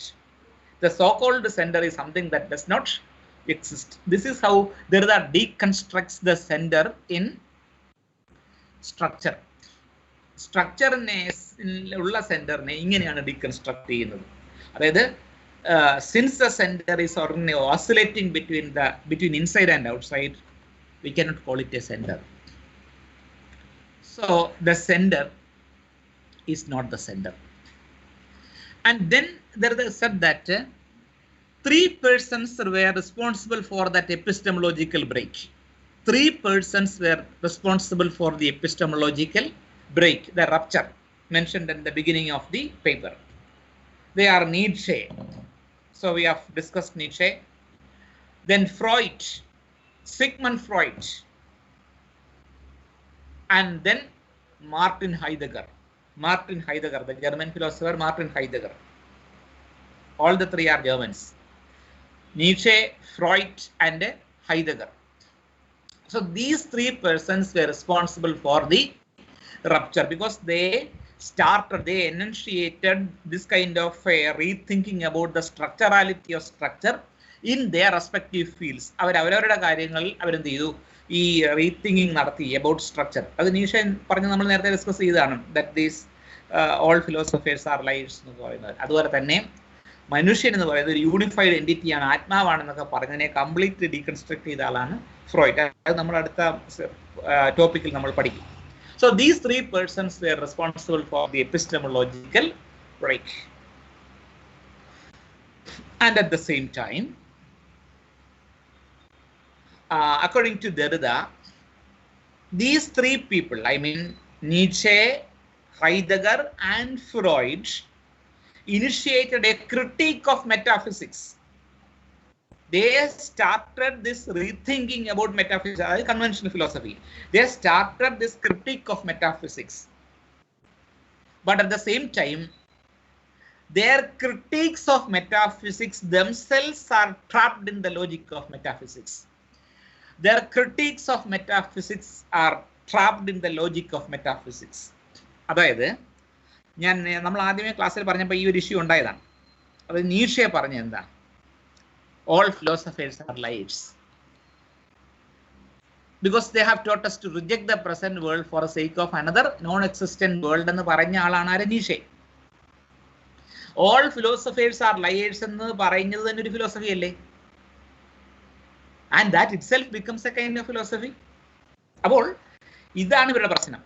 They critiqued metaphysics, but at the same time, their critiques of metaphysics themselves were trapped in the logic of metaphysics. പക്ഷെ അവർ പറഞ്ഞതിന് എന്തായിട്ട് മാറി? മറ്റൊരു metaphysics ആയിട്ട് മാറി, മറ്റൊരു philosophy ആയിട്ട് മാറി. And Derrida said that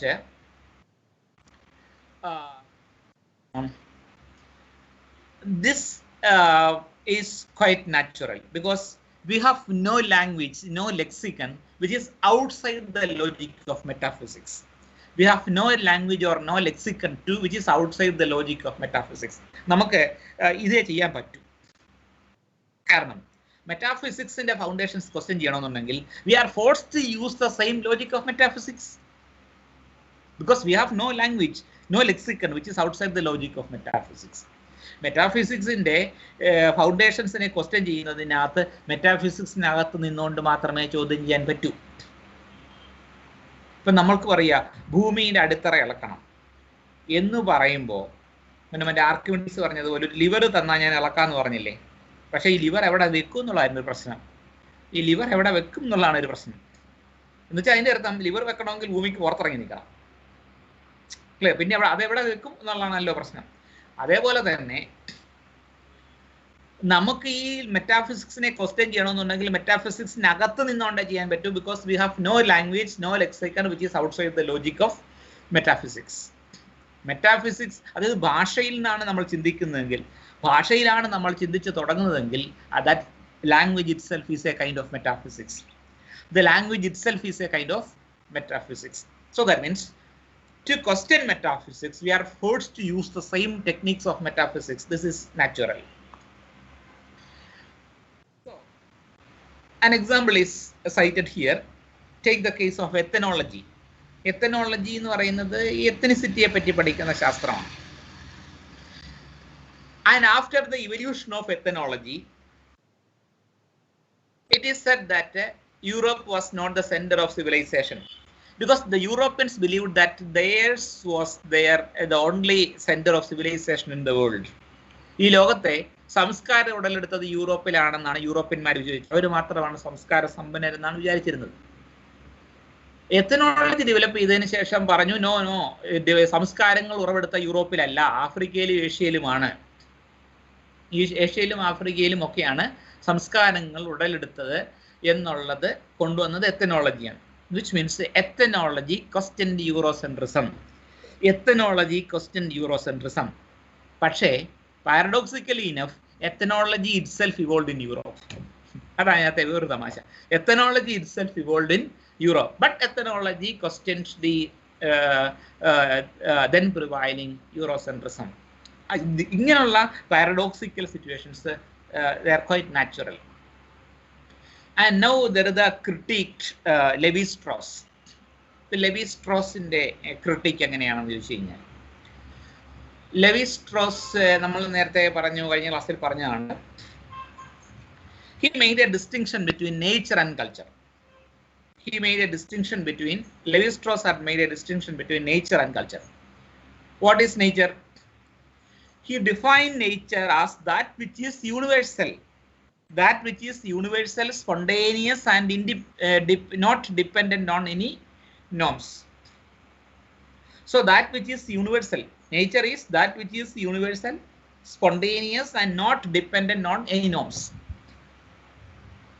അതായത് സാർവത്രികമായതും സ്പോണ്ടേനിയസ് ആയതും നിയമങ്ങളിൽ അനുസൃതമല്ലാത്തതുമായ സംഗതി എന്താണോ അതാണ് നേച്ചർ. അപ്പൊ കൾച്ചറോ?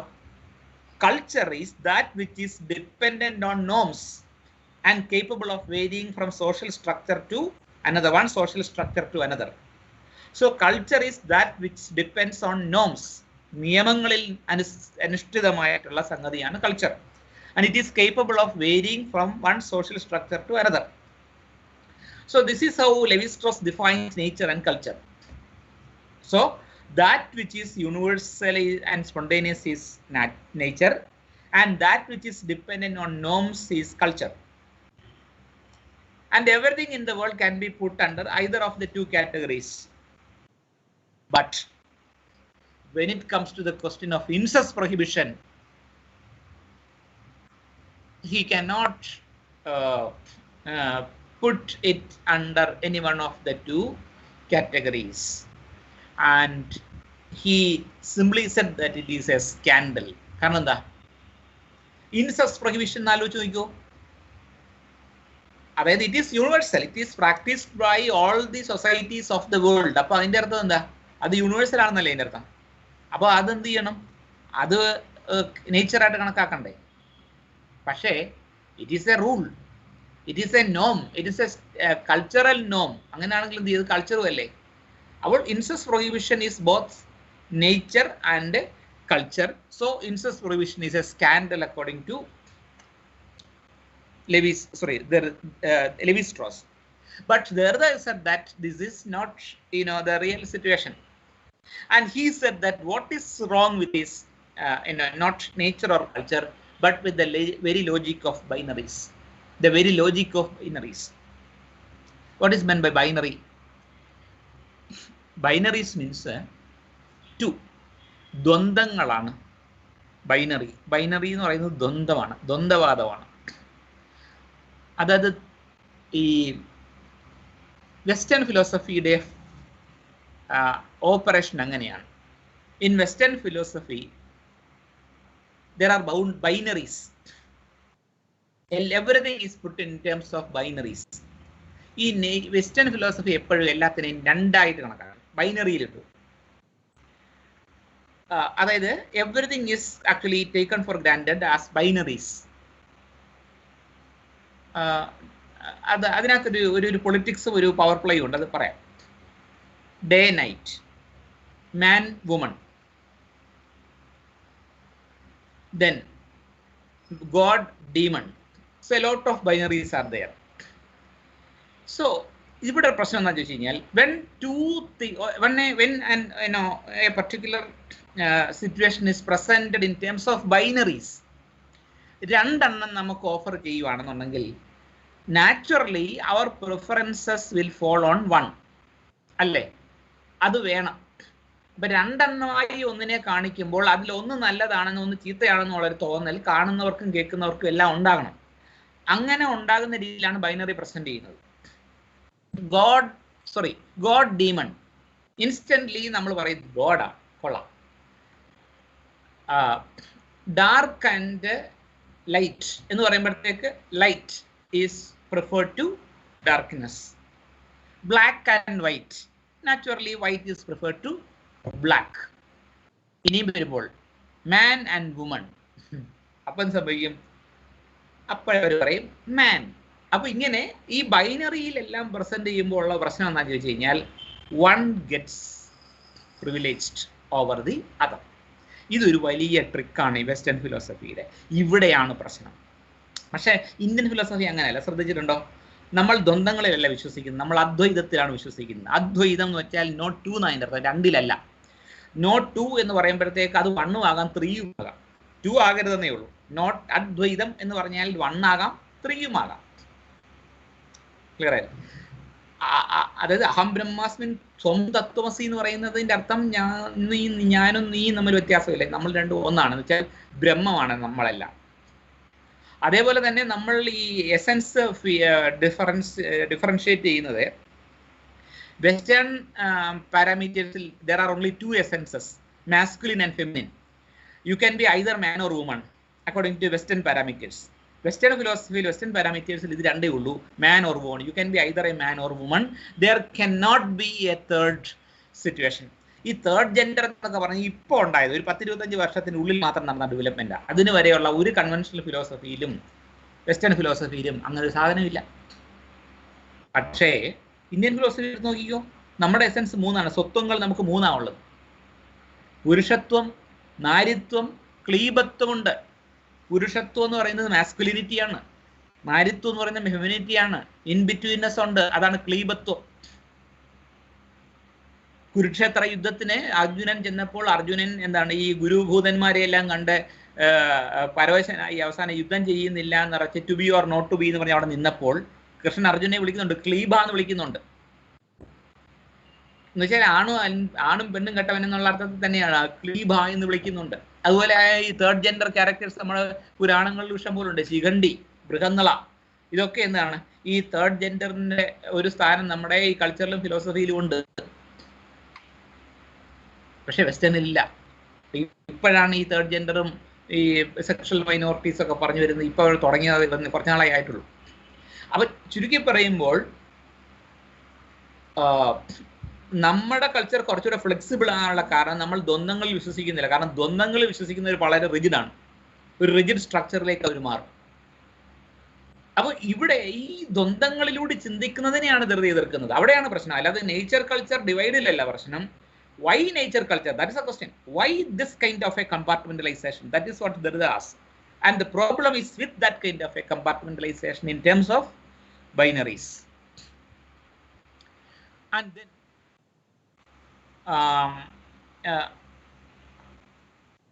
another thing is that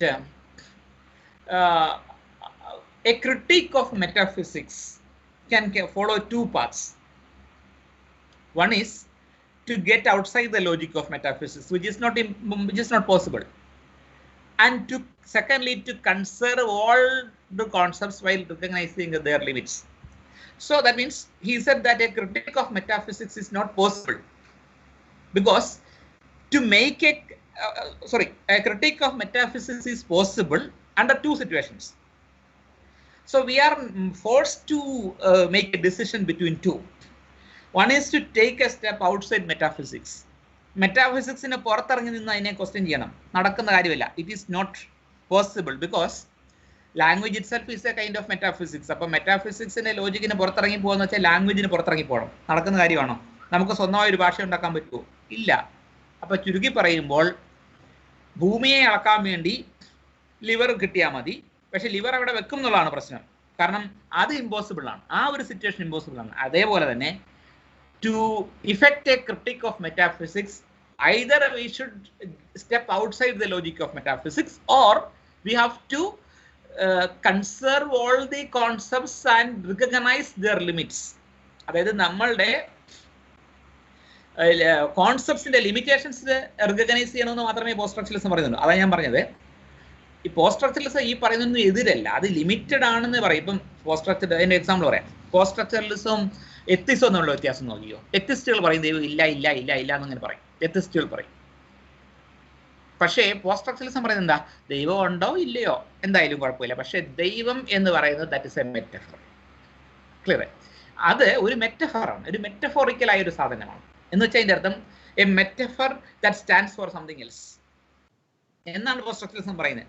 മറ്റേ പോലെ ഇല്ല ഇല്ല എന്ന് പറയുമ്പോൾ അതിനനുസരിച്ച് എന്താണ്, പിന്നെ നമുക്ക് ഒത്തിരി ചോദ്യങ്ങൾക്ക് ആൻസർ പറയേണ്ടി വരും.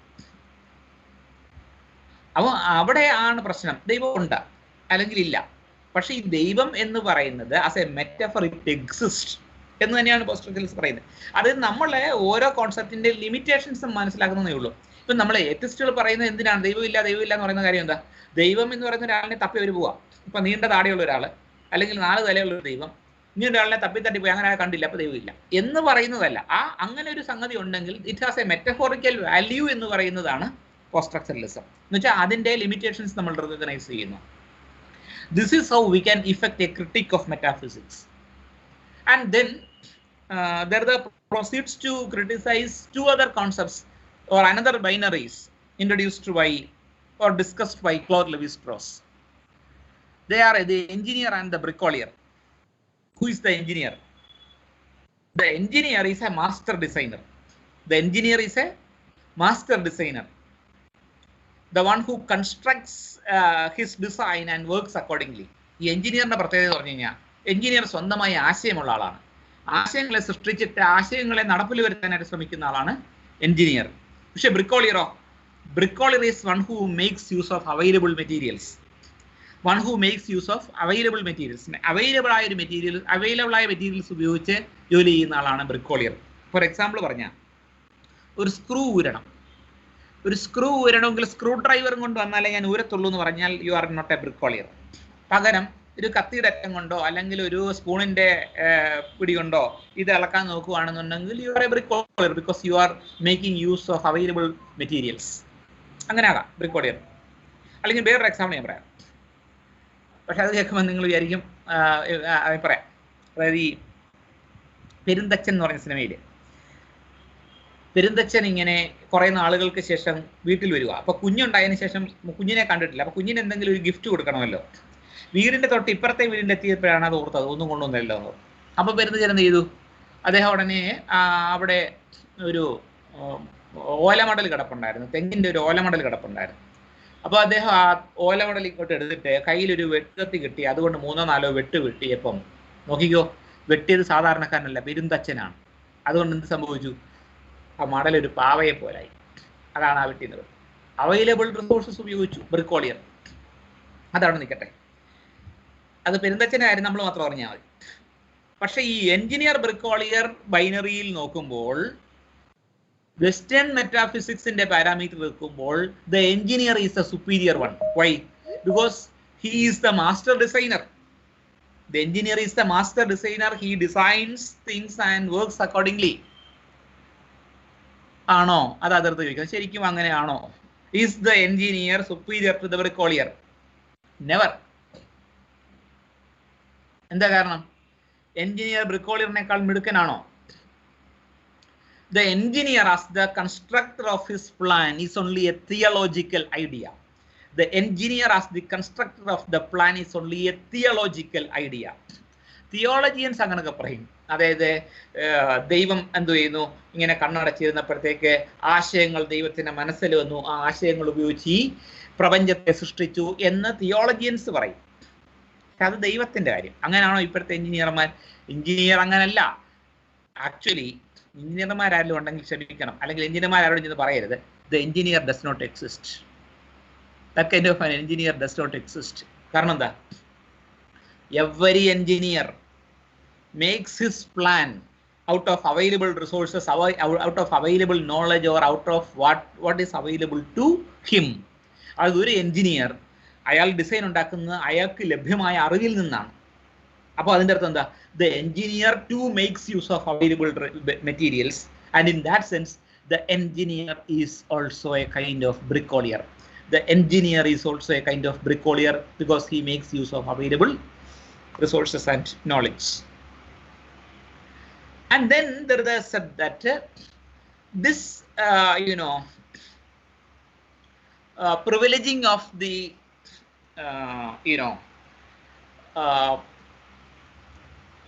bricklayer or the engineer or the bricklayer is part of an agenda of the of metaphysics. അങ്ങനെ ഒരു സംഗതിയില്ല. അതേസമയത്ത് നമ്മൾ മുമ്പ് പറഞ്ഞു, to criticize metaphysics or to make a critique of metaphysics we have to use the tools of metaphysics because that is available to us. Or in other words, A critique of metaphysics is also a kind of bricolage, because we can make a critique of metaphysics only using the tools provided by metaphysics. അതായത് നമുക്ക് available ആയിട്ടുള്ള resources ഉപയോഗിച്ച് മാത്രമേ നമുക്ക് മെറ്റാഫിസിക്സിനെ criticise ചെയ്യാനുള്ളൂ. കാരണം എന്താ, അത് മാത്രമേ നമുക്ക് അവൈലബിൾ ആയിട്ടുള്ളൂ. And in that sense the critic of metaphysics itself is a kind of bricolage. And then he said that the sign that takes the function of a center occurs as a surplus. And if there is no center, there is no transcendental signifier. This signifier is replaced by a signifier does not signify anything, but simply to oppose the absence of signification that threatens the system without its center. So that means നമ്മൾ ഈ centre എന്ന് പറയുന്ന ഓരോ സംഗതിക്ക് വേണ്ടി നമ്മൾ എന്തുകൊണ്ട് പോകുന്നു എന്ന് വെച്ചാൽ അതിന്റെ അർത്ഥം the centre is a metaphor of something that does not exist. കാരണം അത് ഇല്ലായ്മയിൽ നിന്ന് ഉണ്ടാകാൻ പറ്റുന്ന ഒരു വലിയ അനിശ്ചിതാവസ്ഥ തരണം ചെയ്യാൻ വേണ്ടി നമ്മൾ കണ്ടുപിടിച്ച ഒരു ഉപാധിയാണ് ഈ centre. And this is what Derrida says. And then he says that play is the disruption of presence. It is a play of presence and absence. So play is the disruption. Play എന്താണ് നമ്മൾ നേരത്തെ പറഞ്ഞു, അതായത് fixed അല്ലാത്ത സംഗതികൾ, അത് fixity നമുക്ക് തോന്നലാണ്, അല്ലാത്ത അവസ്ഥയിൽ അനിശ്ചിതാവസ്ഥ മാത്രമാണ് നിലനിൽക്കുന്നത്. And that situation is what is called play. നമ്മൾ ആദ്യമേ പറഞ്ഞാണ് ഫ്രീ പ്ലേയെ പറ്റി പറയുന്നത്, അനിശ്ചിതാവസ്ഥയാണ്. And then so here towards the end of his essay, his paper, Darda concludes that there are two interpretations of interpretation. One is the dream of arriving at a truth or origin which escapes play and order of the sign. One that affirms play and tries to pass beyond man and humanism. So two interpretations of interpretations are there. One is we can dream of arriving at a truth of origin which escapes play and order of the sign. The other one is one that affirms play and tries to pass beyond human and humanism. അതായത് ഈ crisis നമുക്ക് ഈ മെറ്റാഫിസിക്സിനെ criticise ചെയ്യുന്ന ഈ crisis നമുക്ക് രണ്ട് തരത്തിൽ interpret ചെയ്യാം. ഒന്ന്, we have to find out something that escapes play. നമ്മളുടെ ഈ പ്ലേ അല്ലെങ്കിൽ ഈ പ്ലേ ഓഫ് ഡിഫറെൻറ്റ് ഫോഴ്സസിൻ്റെ അപ്പുറത്തേക്ക് പോകുന്ന എന്തെങ്കിലും ഒരു സംഭവം നമുക്ക് കണ്ടുപിടിക്കേണ്ടി വരും. അത് നടക്കുന്ന കാര്യമല്ല. രണ്ടാമത്തേത്, we have to affirm play. നമ്മളത് ഇങ്ങനെയാണ് എന്നുള്ളതിനെ അംഗീകരിച്ചുകൊണ്ട് we have to understand the limitations of metaphysics. അത് മെറ്റാഫിസിക്സിൻ്റെ അപ്പുറത്തേക്ക് പോകാൻ നമുക്ക് ബുദ്ധിമുട്ടായപ്പോൾ മെറ്റാഫിസിക്സിന്റെ ലിമിറ്റേഷൻസിന്റെ ഉള്ളിൽ നിന്ന് മെറ്റാഫിസിക്സിനെ ക്വസ്റ്റ്യൻ ചെയ്യാനായിട്ട് നമുക്ക് പഠിക്കണം. ഫോർ എക്സാമ്പിൾ പറയാം, ക്രീറ്റ എന്നറിയാലോ, it's an island. Cretan one says, ഒരു ക്രീറ്റൻ ഒരിക്കലും ഒന്ന് പറയും, ഒരു വളരെ വെൽ നോൺ എക്സാമ്പിൾ ആണ്. ഒരു ക്രീറ്റൻ പറയാണ്, ഓൾ ക്രീറ്റൻസ് ആർ ലയേഴ്സ്. എങ്ങനെയാണ്?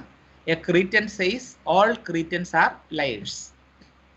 ഒരു ക്രീറ്റൻ വന്ന് പറഞ്ഞു എല്ലാ ക്രീറ്റൻസും ലയേഴ്സാണ്. എന്തോ തോന്നുന്നു?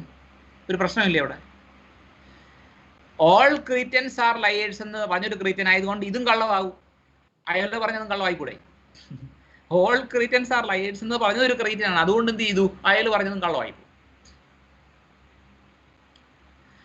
അതേ സമയത്ത് ഒരു ഇന്ത്യക്കാരൻ ചെന്നിട്ട് ഓൾ ക്രീറ്റൻസ് ആർ ലയേഴ്സ് എന്ന് പറഞ്ഞു കഴിഞ്ഞാൽ കുഴപ്പമില്ല. കാരണം എന്താ? He is not part of that system. അപ്പോൾ സിസ്റ്റത്തിനകത്ത് നിന്ന് സിസ്റ്റത്തിനെ വിമർശിക്കുന്നതിന് പരിമിതികളുണ്ട്. പക്ഷെ ആ പരിമിതികളെ മനസ്സിലാക്കിക്കൊണ്ട് സിസ്റ്റത്തിനെ വിമർശിക്കണം എന്ന്, അതാണ് ഡീകൺസ്ട്രക്ഷൻ എന്നാണ് ആര് പറയുന്നത്? ദർദ പറയുന്നത്. അപ്പോൾ ഡീകൺസ്ട്രക്ഷൻ ലിറ്ററേച്ചറിൽ അതിൻ്റെ ഇമ്പാക്ട് എന്താണെന്ന് ചോദിച്ചു കഴിഞ്ഞാൽ, ഒരു ലിറ്റററി ടെക്സ്റ്റ് ഡീകൺസ്ട്രക്ട് ചെയ്യുമ്പോൾ എന്താ സംഭവിക്കുന്നത് കഴിഞ്ഞാൽ, the already established meaning is destabilized. നമ്മൾ ഓൾറെഡി എസ്റ്റാബ്ലിഷ് മീനിങ്ങിനെ ഡീസ്റ്റെബിലൈസ് ചെയ്ത് കളയും. അതിൻ്റെ അർത്ഥം എന്താ? എന്നിട്ട് പുതിയ മീനിങ് ഓഫർ ചെയ്യോ? ഒരിക്കലില്ല. അതാ പിന്നെ ഡീകൺസ്ട്രക്ഷൻ. എന്താ? നിങ്ങൾ പറയുന്നതല്ല ശരി, ഞാൻ പറയുന്ന ശരി എന്ന് പറഞ്ഞാൽ നമ്മൾ കൊടുത്താൽ പിന്നെ അതെന്ത് ഡീകൺസ്ട്രക്ഷൻ? നമ്മൾ പറയുന്നത് ഒന്നും ശരിയല്ലെന്നേ പറയത്തുള്ളൂ. അതിൻ്റെ അർത്ഥം എന്താ? ആർക്കും അവിടെ വരാം. And anybody can enter that space and offer his or her own interpretations. ആ ഒരു പോസിബിലിറ്റിയാണ് ഈ ഡീകൺസ്ട്രക്ഷൻ തുറന്നു കൊടുക്കുന്നത്. ഒരു ലിറ്റററി ടെക്സ്റ്റിനെ ഒരു സിംഗിൾ മീനിങ് എന്ന് പറയുന്ന ഒരു സിറ്റുവേഷനിൽ നിന്ന് ലിബറേറ്റ് ചെയ്ത് വിടുകയാണ്. അപ്പോൾ അതിൻ്റെ അർത്ഥം എന്താ? Anybody can interpret or anybody can offer his own interpretations to the text, and this is what deconstruction does. So നമ്മൾ ഏതാണ്ട് ആ ടോപ്പിക്ക് കവർ ചെയ്ത് കഴിഞ്ഞു. നമുക്കൊരു 10 മിനിറ്റ് കൂടെ ഉണ്ട്. നമുക്ക് നിങ്ങൾക്കിപ്പം നിങ്ങളുടെ സംശയങ്ങളൊക്കെ ക്ലിയർ ചെയ്യാം. ഓക്കെ,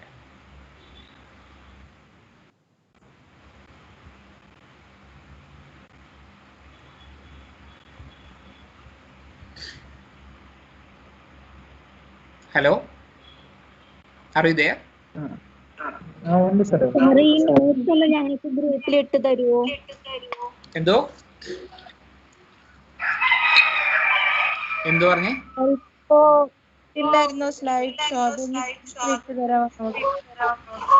അതൊക്കെ ഇട്ട് തരാം. ഇപ്പൊ നിങ്ങൾക്ക് സംശയങ്ങൾ എന്തെങ്കിലും ഉണ്ടെങ്കിൽ പറയും.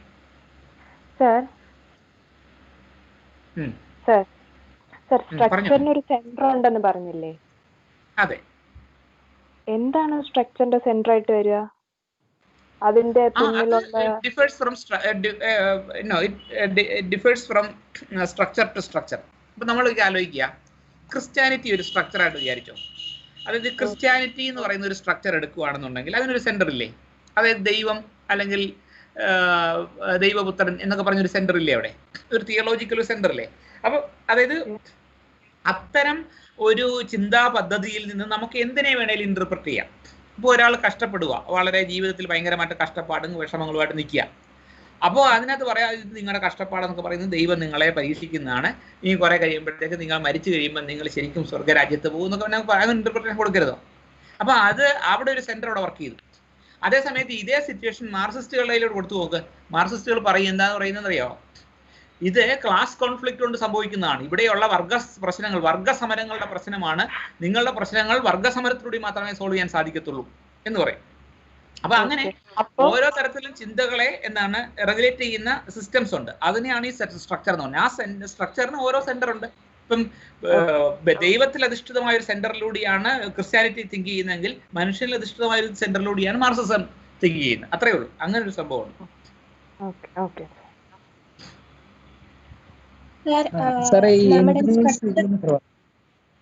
പറഞ്ഞോളൂ. ആരാ? അനന്ത പത്മനാഭൻ ആണോ? എഞ്ചിനീയേഴ്സ് ഇല്ലെന്ന് സാർ പറഞ്ഞല്ലോ. അപ്പൊ നമ്മളെല്ലാരും ഒരു എഞ്ചിനീയേഴ്സ് ഇല്ലേ സാറേ? എഞ്ചിനീയേഴ്സ് ഇല്ലെന്ന് സാർ പറഞ്ഞു. സാറേ എഞ്ചിനീയേഴ്സ് ഇല്ലെന്ന് സാറ് പറഞ്ഞല്ലോ. ഞാനല്ലേ പറഞ്ഞ ധൃത.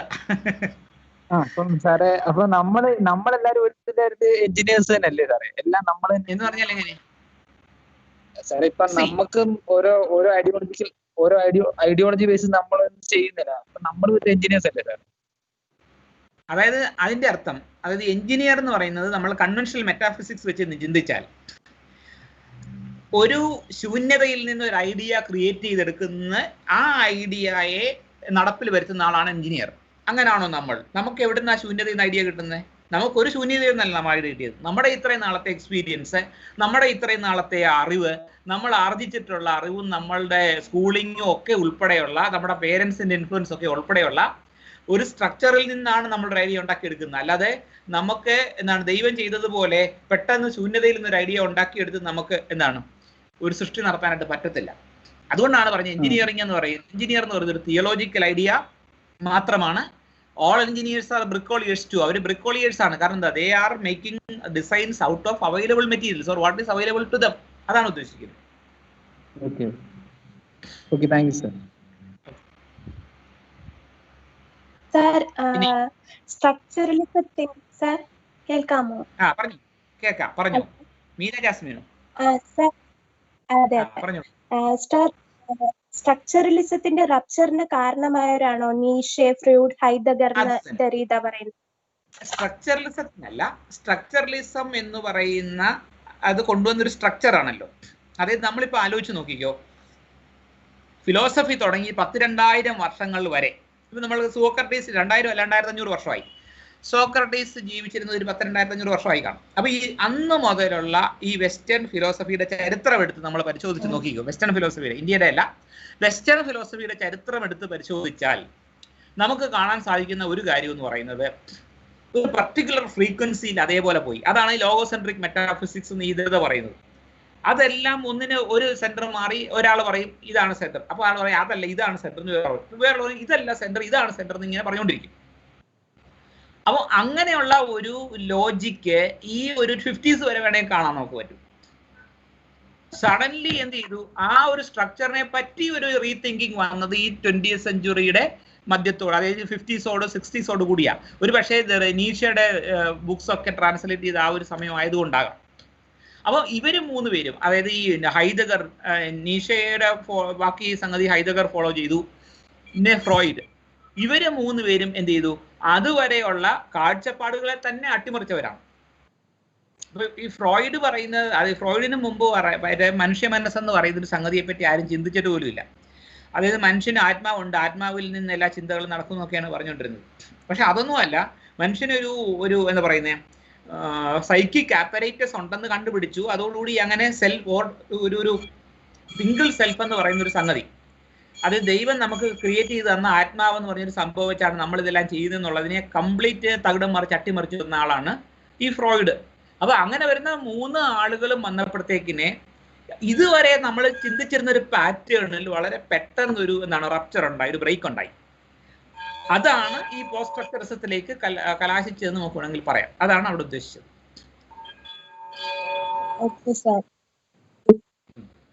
പറയൂ.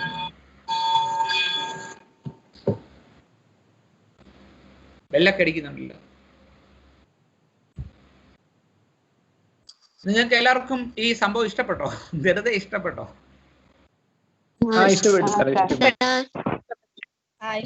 ഫസ്റ്റ് നമുക്ക് കേൾക്കുമ്പോഴത്തേക്കൊന്നും മനസ്സിലാകത്തില്ല. വീണ്ടും 2-3 തവണ ഒന്നും കൂടി കോൺസെൻട്രേറ്റ് ചെയ്താലേ എന്തെങ്കിലുമൊക്കെ പിടികിട്ടുന്നുള്ളൂ. അതങ്ങനെയാണ്. കാരണം ഞാൻ പറയില്ല, നമ്മളുടെ ചിന്തിക്കാൻ ഉപയോഗിക്കുന്ന സാമഗ്രികളെയാണ് ഇത് ക്വസ്റ്റ്യൻ ചെയ്യുന്നത്. മനസ്സിലായോ? അതുകൊണ്ടാ അതിനോടുള്ള ഒരു ആദ്യം ഇതിനോടുള്ള ഒരു സ്നേഹവും അതിനോടുള്ള ഒരു മെനക്കെടാനുള്ള ഒരു മനസ്സോടെ വരുമ്പോ അത് ക്ലിയർ ആയി. മുൻപുള്ള ക്ലാസ്സിലേക്ക് കൊറേ ഉണ്ടല്ലോ.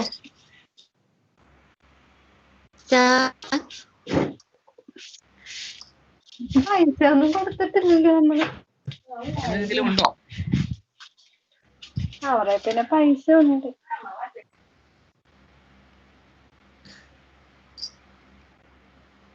Hello sir, can you hear me?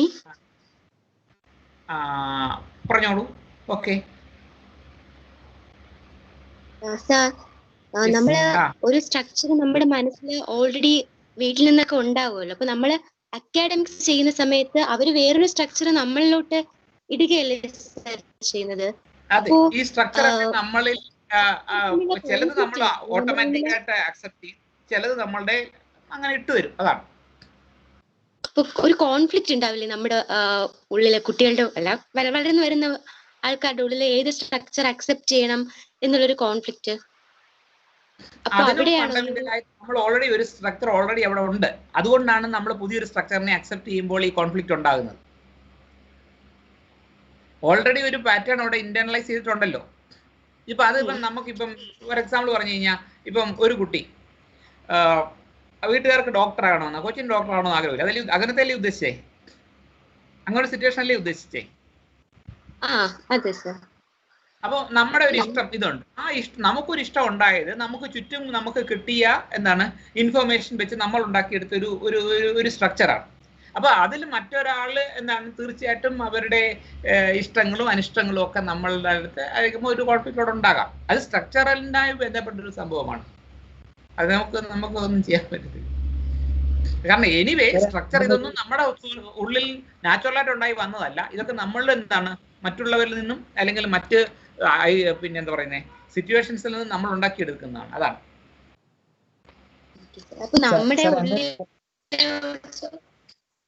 എന്തോ നമ്മുടെ ഉള്ളിൽ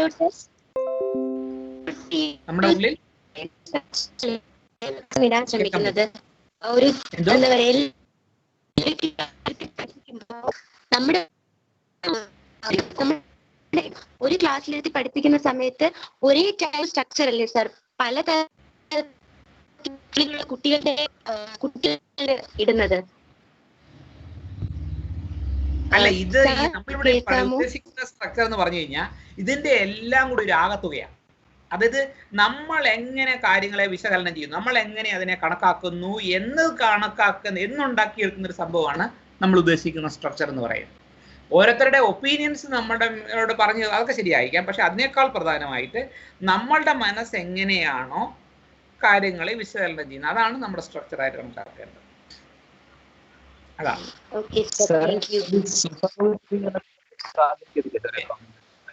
എന്തോ സാറേ, ആ ഒരു കോൺസെപ്റ്റ് എന്ന് പറയുമ്പോൾ നമ്മുടെ സ്വഭാവ രൂപീകരണത്തെ ബാധിക്കത്തില്ല?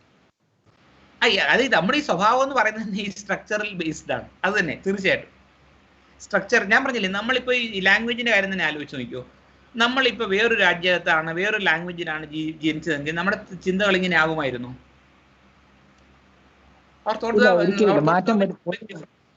എന്തോ അല്ല, എല്ലാത്തിനും ഓരോ ചിന്തകളിലും മാറ്റം വരും. അപ്പൊ അതിന് ഒത്തിരി മാറ്റങ്ങൾ സംഭവിക്കും.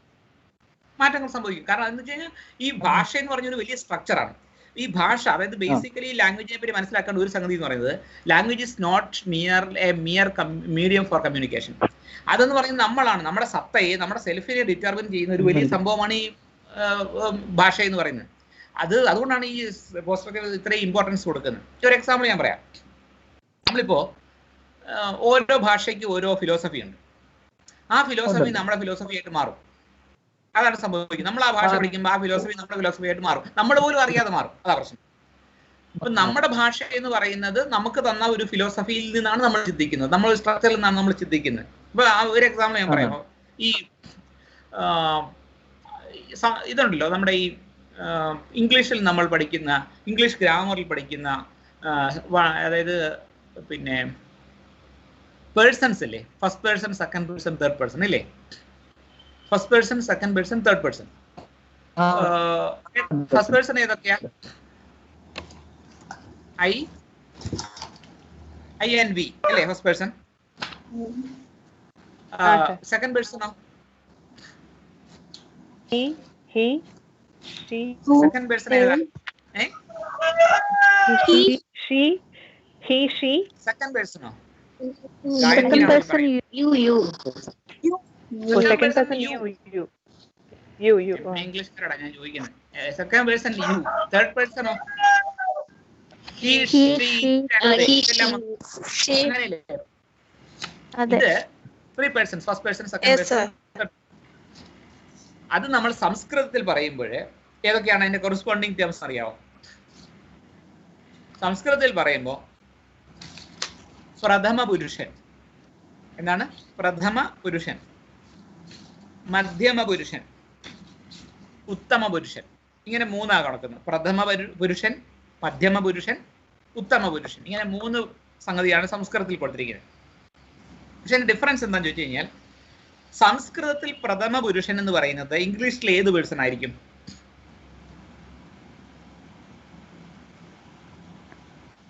സംസ്കൃതത്തിലെ ഫസ്റ്റ് പേഴ്സൺ ഇംഗ്ലീഷിൽ ഏത് പേഴ്സണാ? അല്ല, തെറ്റി. അതാണ് പ്രശ്നം. സംസ്കൃതത്തിലെ പ്രഥമ പുരുഷൻ എന്ന് പറഞ്ഞു കഴിഞ്ഞാൽ ഇംഗ്ലീഷിലെ തേർഡ് പേഴ്സൺ ആണ്. സംസ്കൃതത്തിലെ മധ്യമ പുരുഷൻ എന്ന് പറഞ്ഞു കഴിഞ്ഞാൽ ഇംഗ്ലീഷിലെ സെക്കൻഡ് പേഴ്സൺ തന്നെയാണ്. സംസ്കൃതത്തിലെ ഉത്തമ പുരുഷൻ എന്ന് പറയുന്നതാണ് ഇംഗ്ലീഷിലെ ഫസ്റ്റ് പേഴ്സൺ. എന്താ അതിന്റെ കാരണം? അതിന്റെ ഫിലോസഫി എന്താണെന്ന് അറിയാമോ? അതായത് നമ്മുടെ ഒരു സംസ്കാരത്തിന്റെ ഒരു പ്രശ്നമുണ്ട്. അതായത് ഈ നമ്മളുടെ കൾച്ചറിലെ നമ്മളൊരു 4 പേരെ ദൈവങ്ങളായിട്ട് കണക്കാക്കുന്നുണ്ട്. ആരെയൊക്കെയാണെന്നറിയോ? ആദ്യം മാതൃദേവോ ഭവ. ആരാ? അമ്മയാണ് ആദ്യത്തെ ദൈവം. രണ്ടാമത്തെ ദൈവം എന്ന് പറഞ്ഞാൽ പിതൃദേവോ ഭവ, രണ്ടാമത് അച്ഛൻ. മൂന്നാമത്തേത് ആചാര്യ ദേവോ ഭവ, ഗുരു. നാലാമത്തായത് അതിഥി ദേവോ ഭവ, പിന്നുള്ളത് അതിഥിയാണ്. അത് നമ്മുടെ വീട്ടിൽ വരുന്ന ആൾ. അപ്പൊ ഇങ്ങനെയുള്ളൊരു സിറ്റുവേഷനില്ലേ, അപ്പൊ നിങ്ങളും നിങ്ങളുടെ ഒരു ഫ്രണ്ടും, എനിക്കറിയാവുന്ന നിങ്ങളും നിങ്ങളുടെ ഒരു ഫ്രണ്ടും കൂടി എൻ്റെ വീട്ടിൽ വന്നാൽ ഞാൻ പ്രഥമ പരിഗണന ആർക്ക് കൊടുക്കണം? എനിക്കറിയാവുന്ന നിങ്ങൾക്ക് തരണോ അതോ എനിക്കറിയാത്ത നിങ്ങളുടെ ഫ്രണ്ടിന് കൊടുക്കണോ? ആർക്കാണ് പ്രഥമ പരിഗണന കൊടുക്കേണ്ടത്? അതെ, എനിക്കറിയാത്ത നിങ്ങളുടെ ഫ്രണ്ടിന് വേണം ഒന്നാം സ്ഥാനം ഞാൻ കൊടുക്കുക. അതുകൊണ്ടാണ് അദ്ദേഹമാണ് പ്രഥമ പുരുഷൻ. അദ്ദേഹത്തിന് പ്രഥമ സ്ഥാനവും തന്നു, നിങ്ങൾക്ക് രണ്ടാമത്തെ സ്ഥാനവും തരുമ്പോൾ ഞാൻ ആരായിട്ട് മാറുന്നു? ഉത്തമ പുരുഷനാകുന്നു. ക്ലിയർ ആയോ? ആ ലോജിക്ക് മനസ്സിലായോ? അതായത് നമ്മുടെ തേർഡ് പേഴ്സൺ, അവൻ അവൾ എന്നൊക്കെ നമ്മൾ പറയുന്ന സംഗതിയാണ് സംസ്കൃതത്തിലെ ഫസ്റ്റ് പേഴ്സൺ. രണ്ടാമത്തെ മധ്യമ പുരുഷൻ എന്ന് പറയുന്നത് രണ്ടാമത്തെ ആൾ നിങ്ങൾ തന്നെയാണ്. മൂന്നാമത്, അതായത് ഉത്തമ പുരുഷൻ എന്ന് പറയുന്നതാണ് ഞാൻ. എന്ന് പറഞ്ഞാൽ എൻ്റെ അർത്ഥം, നിങ്ങൾക്ക് പ്രഥമവും ദ്വിതീയവുമായ സ്ഥാനം കിട്ടിയപ്പോൾ ഞാൻ ഉത്തമ പുരുഷനായി. അത് ഒരു ഫിലോസഫി അത്. അപ്പൊ അതേപോലെ നമ്മൾ ഓരോ ഭാഷ പഠിക്കുമ്പോഴത്തെ, അതേസമയത്ത് ഇംഗ്ലീഷ് അങ്ങനല്ല. I am the first person, you are the second person, and he and she are they are the third persons. അങ്ങനെയാണ് പറയുന്നത്. പക്ഷെ അതെന്ന് പറഞ്ഞു കഴിഞ്ഞാൽ ഓരോ ഭാഷയ്ക്കും അങ്ങനെ ഒരു ഫിലോസഫിയാണ്. അത് നമ്മളൊരു ഭാഷ പഠിക്കുമ്പോൾ അത് അത്തരം ഒരു തരം ഫിലോസഫി കാര്യങ്ങളെ വിശകലനം ചെയ്യാനുള്ള സംഭവം നമ്മുടെ മനസ്സിൽ ഓൾറെഡി ഇന്റേണലൈസ്ഡ് ആവും. അപ്പൊ അതുകൊണ്ടാണ് പറയുന്നത്, ഭാഷ നമ്മളുടെ ഒരു മീഡിയം ഓഫ് കമ്മ്യൂണിക്കേഷൻ മാത്രമല്ല, നമ്മൾ എന്താണ് നമ്മുടെ സത്തയെ തീരുമാനിക്കുന്ന ഒരു സംഗതിയാണ് ഭാഷ. അപ്പോൾ ആ സ്ട്രക്ചർ നമുക്ക് തരുന്നത് ഭാഷയാണ്. അതാണ് ഉദ്ദേശിക്കുന്നത്. ഇനി എന്തെങ്കിലും ഉണ്ടോ?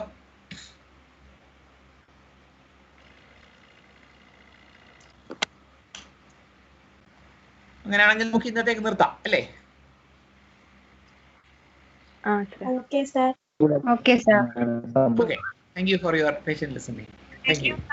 Thank you, sir. Thank you, sir. Thank you. Thank you, sir.